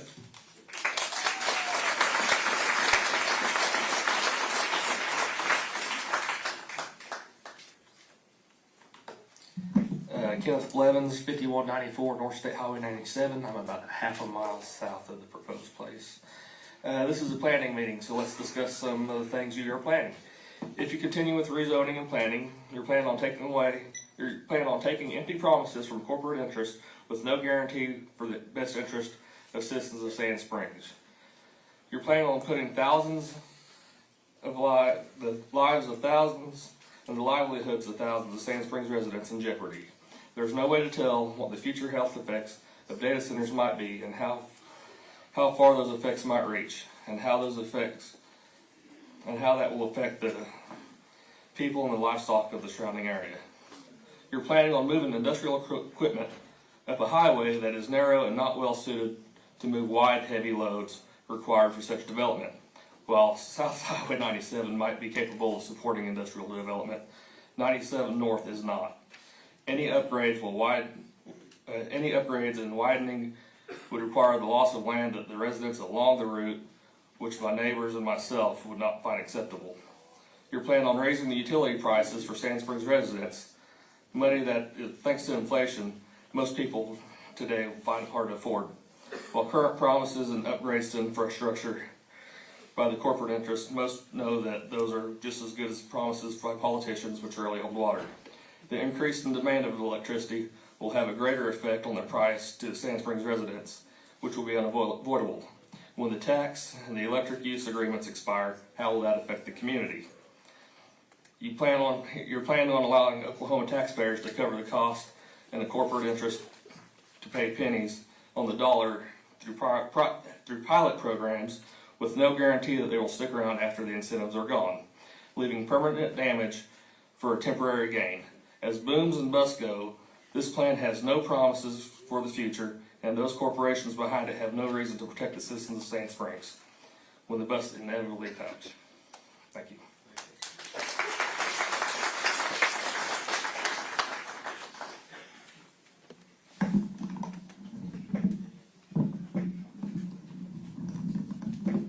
All right. My name is Julie Dunbar. I have been given permission to read a statement on behalf of my daughter, Jordan Green. I've got that on the list. She lives at 13421 Overlook Drive, which is about 2 miles as the crow flies from the data center. I'm going to be, and to honor and respect what you've requested, I've kind of piecemealed some of what she wrote, so it may sound a little bit disjointed, but I would like to honor what you asked. And so basically, one of the things that she had mentioned was that the 23 Comprehensive Plan was the city's long-term land use framework created through extensive public input and intended to guide decisions exactly like this one. It was developed through extensive public processes, hundreds of citizen surveys and responses, public meetings, workshops, map submissions, stakeholder inputs, and multi-year analyses. It represents the community's collective vision for where growth belongs and where it does not. And so I can see how people here feel thwarted because something that they felt like they had input on and say on is now being told, well, that was just a suggestion. And so it makes sense to me. The other thing that she mentioned was that it remains unclear whether an independent analysis has been conducted to evaluate all of the impacts that this will have. She says, I'm not referring to studies paid for by the developer because these show feasibility. That's what they're here to do, is to show feasibility and say that this is going to be great. They don't assess public risk. And so before you approve something, just the request for an independent analysis of traffic safety, utilities, emergency services, land use compatibility. Those are the main requests that she has that have not been addressed so far. I will say I'm Julie Dunbar, 6709 South Birmingham in Tulsa, and I have considered buying property in Sand Springs. But like anytime you're making an investment, you watch what the city leaders are doing to see if it's a place that you can feel confident investing your money. And whether they are making decisions, you can trust the leadership to make decisions that have foundational values that create a thriving community where people are coming together and you feel excited and about buying property and laying roots and building a home here. And so that's what I just asked you to take into consideration. Thank you.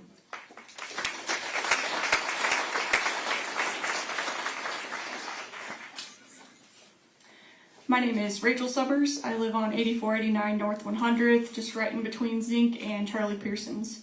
I have a small family farm. I want to state that some of this land and a substantial amount of land surrounding it has been designated as prime farmland by USDA.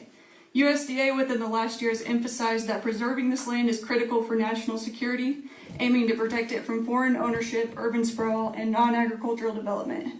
In the last 4 years, I have produced and sold to Tulsa over 50,000 pounds of regeneratively grown produce on a quarter acre thanks to the surrounding diverse wildlife and soil characteristics. I raise 100% grass-fed lambs on my land because the range of soil organic matter or topsoil percentage is between 5.5 and 10%.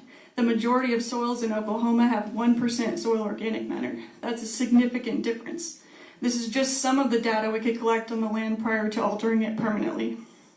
I have a master's in industrial environmental management and have worked for industry here in Sand Springs. I've read through the prior data center Title V major source air permit through DEQ, which has the word confidential written all over it, including the number of generators. Prior to rezoning, I am proposing that the city hire a local third-party environmental engineer management team to do an environmental impact assessment, where the objective would ultimately be an unbiased assessment of potential environmental impact from rezoning, construction, and operation. This very common approach used for PUD approvals nationwide would provide the City Council with more confidence to make an informed decision.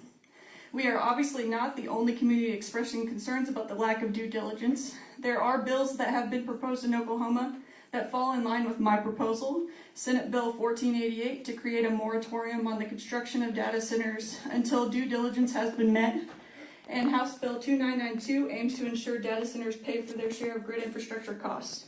Everything that we do has a cost, not all financial, so let's responsibly identify the parties taking on the cost, whether it be financial, environmental, or health related. This could set a precedent for future rezoning, highlighting that Sand Springs recognizes sustainability by validating that its people, profit, and planet are all interconnected. Thank you.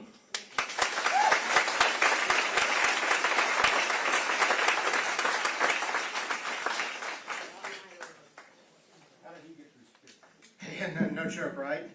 They let me in anywhere. My name is Todd Autry. I'm at 4332 South Woodland Avenue, Sand Springs, Oklahoma. I had a question that I'm a little bit confused about. I don't necessarily need an answer tonight, but if someone could get back with me or let me know who I could contact, I would greatly appreciate it. Last week, the gentleman from White Rose said that he was in contact with the Osage tribe back in August. Now, in December, I was at a meeting over at Broadway Baptist Church where Myron Red Eagle, I believe is his name, said that he had not heard from them and had just heard from them that week and that they had had a meeting scheduled coming up. So I'm just kind of wanting to know, like, what's right, what's wrong, and who's on the hook for that if we get something wrong? Is that the city? Is that the developer? That's a question that needs to be directed to the developer. Okay. Thank you very much. I appreciate your time, and please deny this project.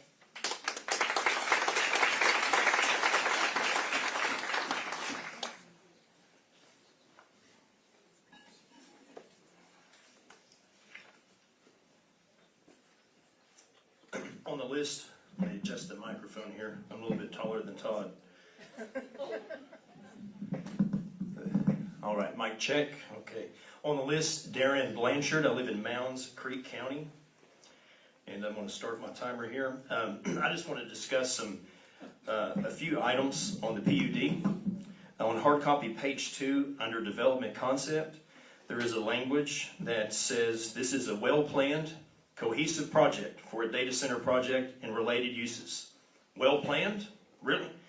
Related uses could be a reference to the on-site energy generation, and it's notable that they're allowed to do that per Senate Bill 480 behind the meter legislation.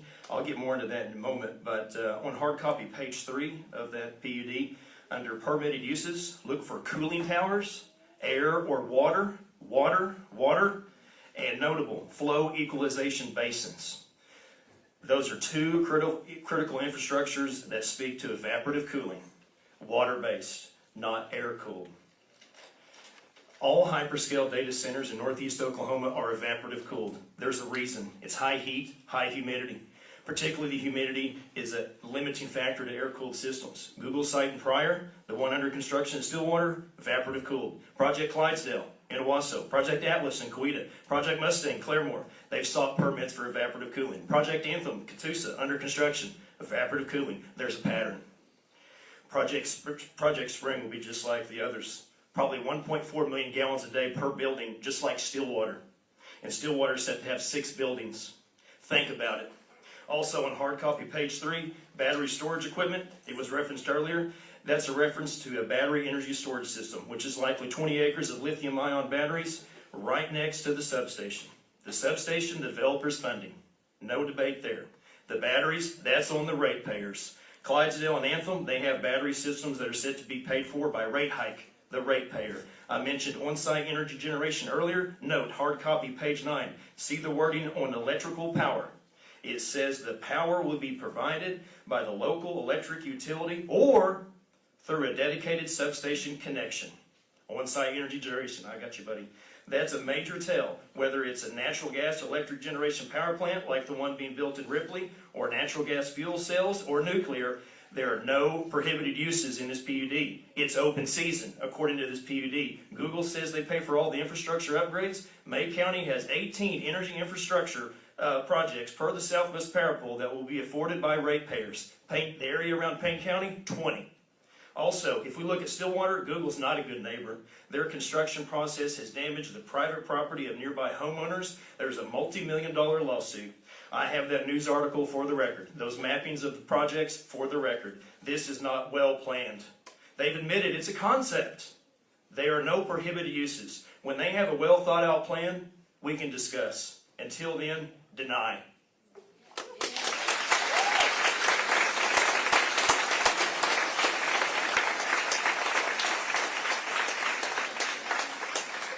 Three seconds to spare. Yeah.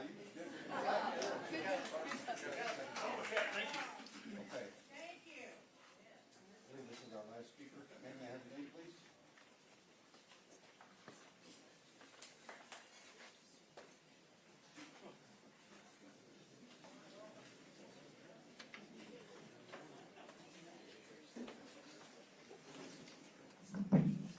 My name is Chandra Ingram.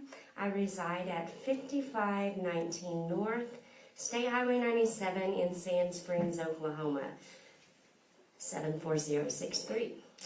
As an adjoining territory to the proposal SSCPA-007 Comprehensive Plan Amendment Request and SSZ 517 rezoning request and PUD 39 plan unit development request, I request that my formal written protest be recognized and remain in the stated matters within the written description listed 826 plus acres located in sections 2 and 3, Township 20 North, Range 11 East, and sections 33, 34, and 35, Township 21 North, Range 11 East, Osage County, otherwise and commonly known as being approximately 56th Street North and Highway 97, Osage County, Oklahoma. Has the council received my written formal protest? through the city, yes or no? For the planning commission. Has the planning commission, rather, have you received my written formal? Okay. Thank you for acknowledging that.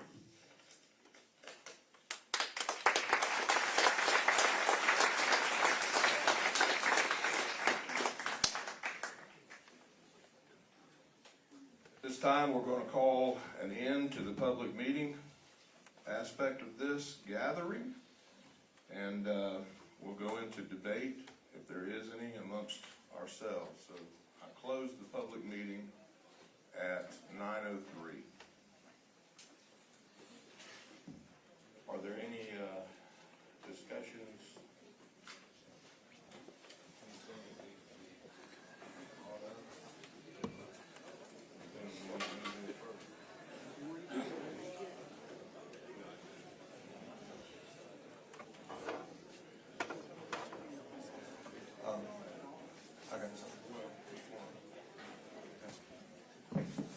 I have a question for the developer regarding the traffic data that was presented earlier. Let's hold it closer. All right, you guys hear that question? I have a question about the traffic count data that was presented on Highway 97 in the earlier presentation. Pardon me for not citing it exactly, but there was a number given for the traffic count. Yeah, the utilization of 97, 10 to 14,000, 10 to 16,000 vehicles a day. That information comes from what source? That comes from the Federal Highway Administration, Highway Command. All right, thank you, Mr. Mishek. And so that I'm clear, your proposal is not presenting that you're going to put 10 to 16,000 vehicles a day on that highway. You're just citing state-provided highway data. That's correct. What we're saying is there's going to be a traffic analysis to match that road and the road conditions. But, all right, thank you very much.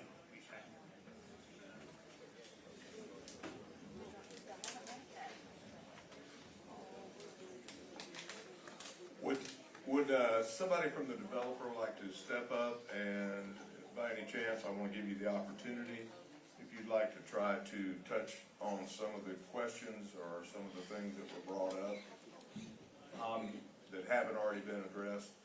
Yeah, I mean, we took some notes. If you guys have any specific ones you'd like us to address, then I'd ask you to certainly please provide us the priority ones.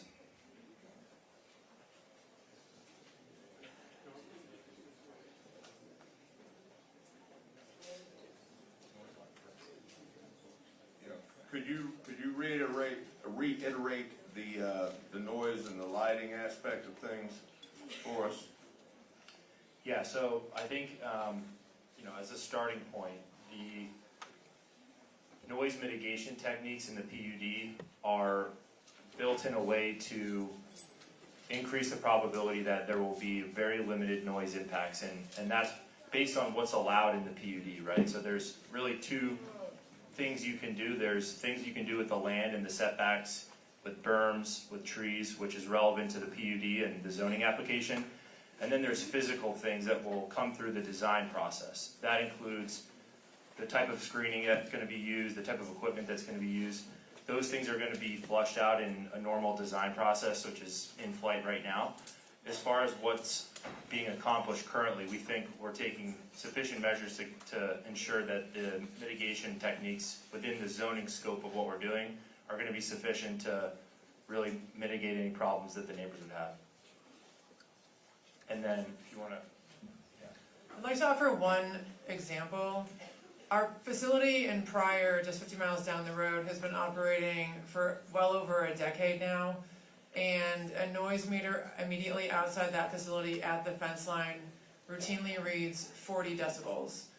We say 65 is a maximum at the property line because that is a very common municipal noise standard. The reality, we expect to be lower, but we want to stick with 65 as that's the typical standard. We will build in all reasonable accommodations inside the campus to minimize noise anywhere, even across the campus, and certainly by the time we get to the fence line. What would be the standard if you can give me this, what would be the standard, decibels for, let's say, a dishwasher, something of that nature, an appliance? So typical appliances inside your home are normally, I guess, excuse me, depending on what it is, normally operating somewhere in the 40s to 50s. It just varies based on make, model, and what it's doing. So laundry machines, dryers, like they might be louder at times during a cycle in comparison to a dishwasher, but you know, it's going to vary based on a few factors. So you're talking about just slightly above what a dryer or a dishwasher would be.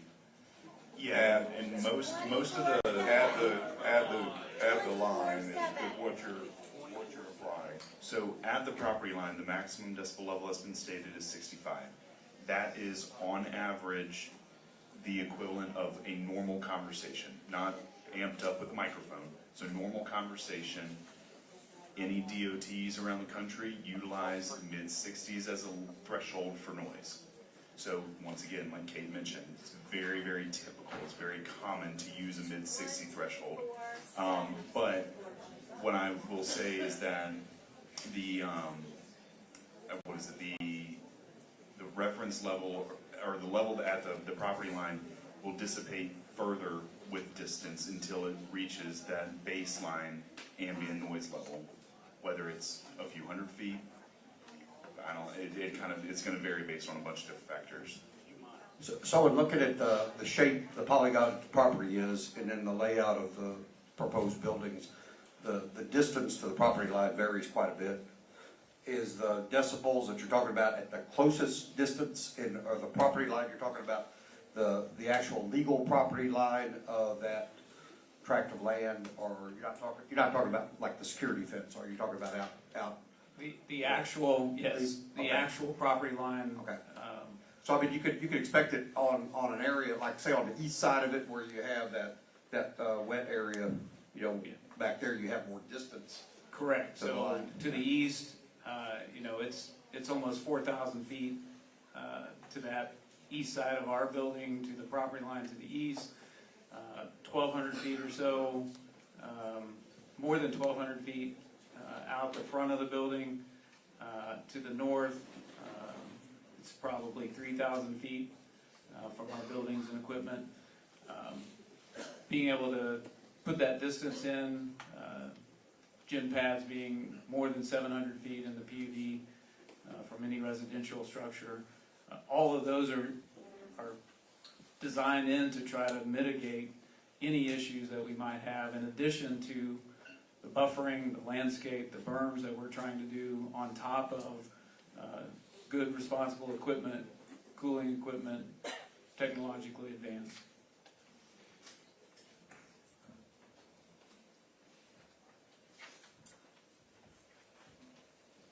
On the cooling equipment. It is 1 minute, not next.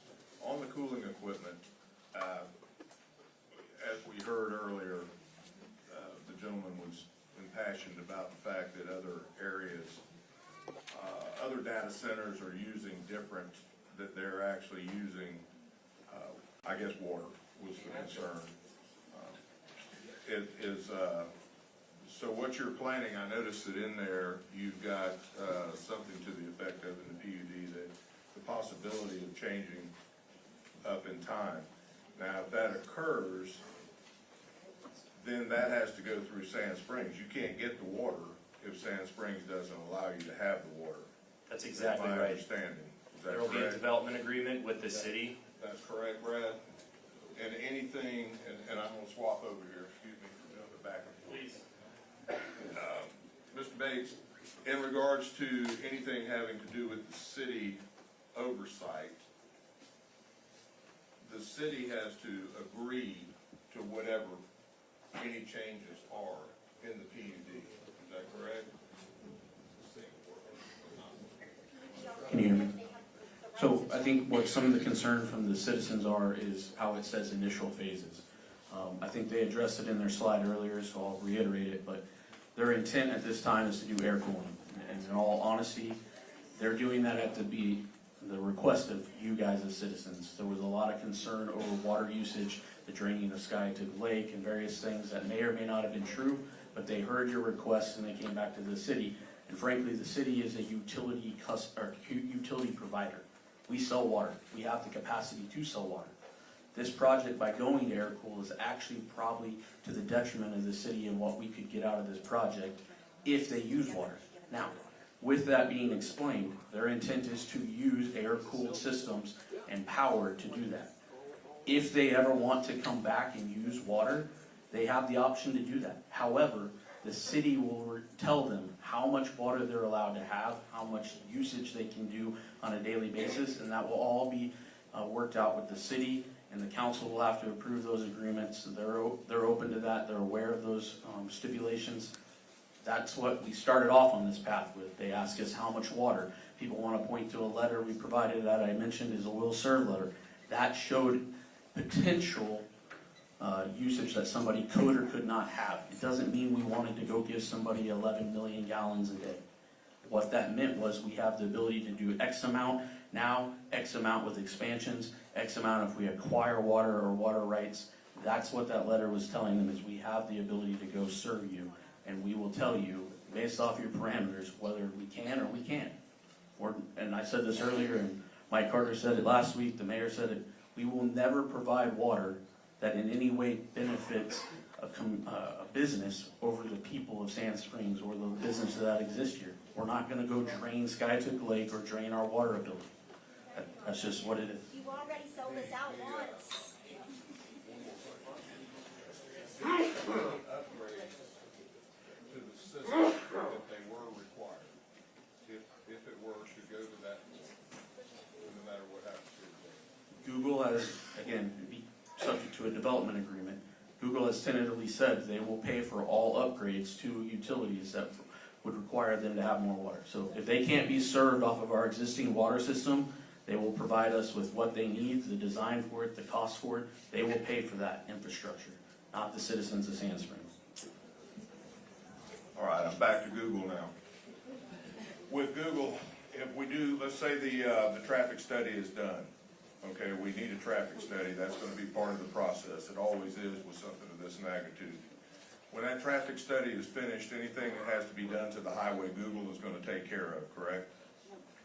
Yes. All, because that's ODOT property. Google is committed to paying for any infrastructure upgrades that are needed to support this project.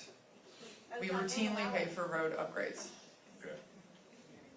ODOT, you have to have contracts with ODOT to work on their roads.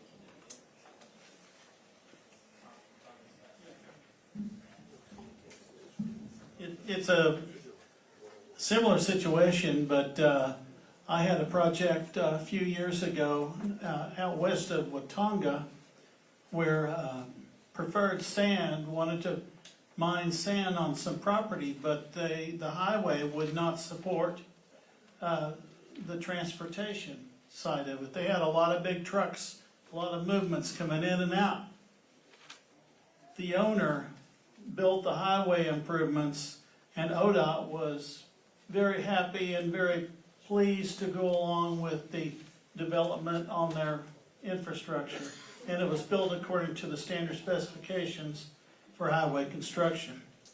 So you can work with ODOT, or the owner can. Okay, thank you. All right. At this point, Mr. Jimmy, do you have any more questions? Do you have anybody? Mr. Stuckey, do you have one? Light pollution. All right, we discussed, you mentioned lighting. Okay, the lighting is gonna be around the building. Around the building, from what I understand. Not out in the roadway area, but up close to the security fencing. And it would be what we would refer to at Walmart as a warm light versus a daylight light in an LED form. So it's gonna be the yellow light. And those lights would be downcast to not extend beyond the hood of the lights. Okay. That is all a correct statement. Okay. One thing thing I do wanna ask about, and sorry to drag this on for everybody, but on the screening that you've been discussing, what happens if trees die? I think that's a great question. A part of our. I mean, you've got people on site to take care of that. That's correct. I mean, So what we if you have- the natural trees die is where I'm really thinking about. I mean, we've got, if you build berms, you put in trees, if the naturally growing trees were to, for whatever reason, get a blight and start dying off, are you gonna replace those and rescreen those? Do we need to write that in some manner? I think that's, if the planning commission chose to write that into the PUD, I think that would be acceptable. Our Google team, we have maintenance on site, taking care of landscaping, maintaining, we have, we're taking care of our security fence, all of those maintenance items. We would absolutely be open to that. It's very typical for us to, as you said, we replace trees that we planted all the time. That is a consistent part of our maintenance to be able to make sure we've got healthy. But to your point, having that perimeter and the screening required for that, we would be very open to adding that into the PUD if we need it. I was gonna ask you something about this earlier, same deal, but I would suggest that whole deal, there's a number of, I'm a retired forester, and a number of resources, with state and federal agencies and folks like Society of American Foresters, and the ability to take the area that is not, that you're trying to keep natural, and really enhance that with species like white oak for the deer, the acorn bear for the deer, and shortleaf pine instead of loblolly and stuff like that. So I think there's a lot of resources out there.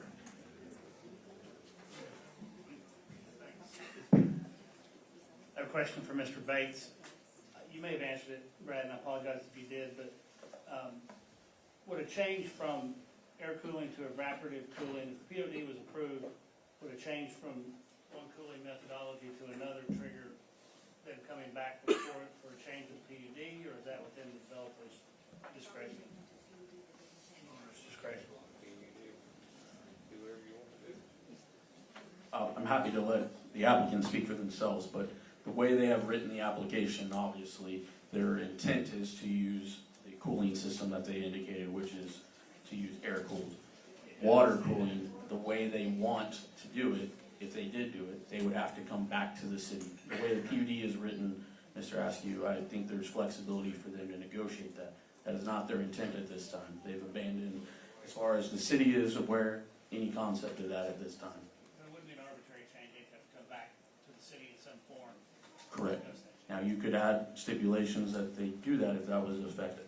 I would tend to lean towards Mr. Reynolds and his representation of them, whether they're agreeable to that. It's not already in there. At night, how far away can they see the glow from the lights?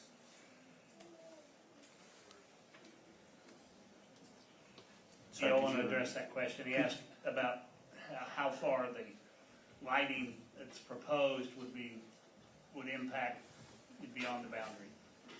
Did I restate that fair enough? There's gotta be glow going up. So our lights would be shielded and facing downward, so the actual light fixture itself is all pointed downward, shielding on the side, so you wouldn't be able to see the fixture itself. As far as a glow, in terms of when you look at, people have referenced the dark sky ordinances, trying to prevent any kind of light pollution. We are complying with almost all of those same provisions that places like Denver or Colorado Springs and many of the locations that have some of those ordinances in place. So we are doing the same types of things to try to eliminate and reduce any kind of afterglow or any kind of light pollution onto other properties, all of those components. Are you talking about the kind of fixtures that are like 4 feet high out in the parking lot, those kind of deals? I mean, I know along the fence you might have to do something different, but yeah, out in the parking lot, it's those ones that are like the height of the car or somewhere. We have a few of those low, what you would consider pedestrian lights. Those are sidewalk illumination typically, is the only thing that we would use those for. They also have shielded components, so it basically is throwing light down onto the sidewalk. Most of our lights are for security purposes along our secure perimeter, so that our cameras can see our fence line. That's the whole provision for our lighting. We have a little bit of wall pack lighting on the buildings themselves, also shielded down, usually over doorways for security purposes. So along with that, with the changes in technology and being Google and all that, what about lighting that would be more akin to like night vision type lighting that the camera could see what's going on, but we don't see the visible wavelength? Is that a possibility? I think that's a possibility, probably a little beyond my expertise on that. But yes, I think all of those things are possibilities in the future. Currently, we're using standard security technology.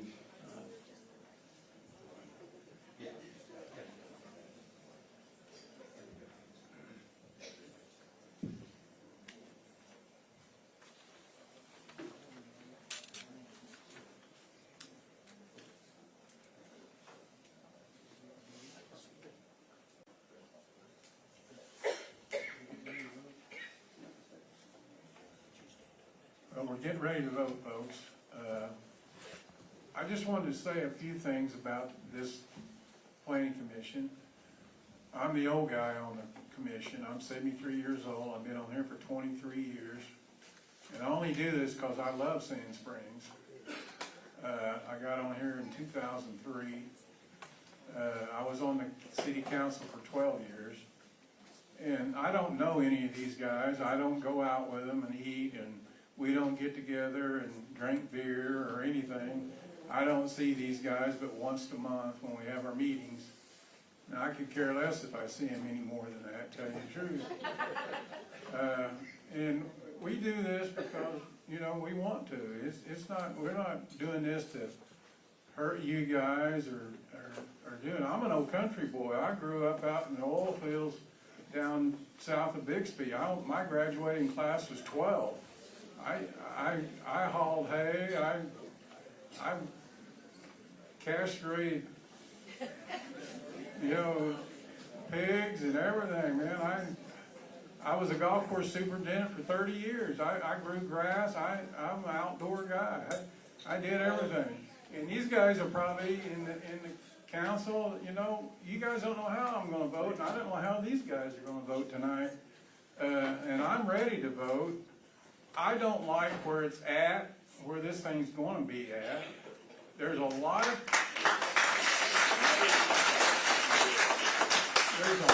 places in town,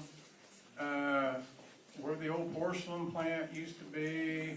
There's a lot of places it could be. The home has got land all over the place. And I'm sure the council, they may kick me off of this thing after I get through tonight. But, you know, I love Sand Springs, and I love you guys, and I just don't want everybody to get pissed off at things. There's some few people up here that piss me off tonight. But, you know, I'll get over it. And I'm ready to vote. If you guys are, I'm going to move that we don't rezone this tonight.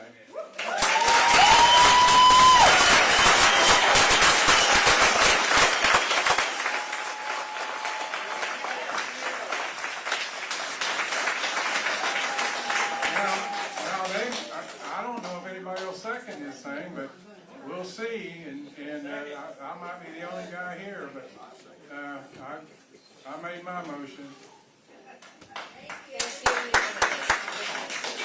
Do we have a second for a no recommendation?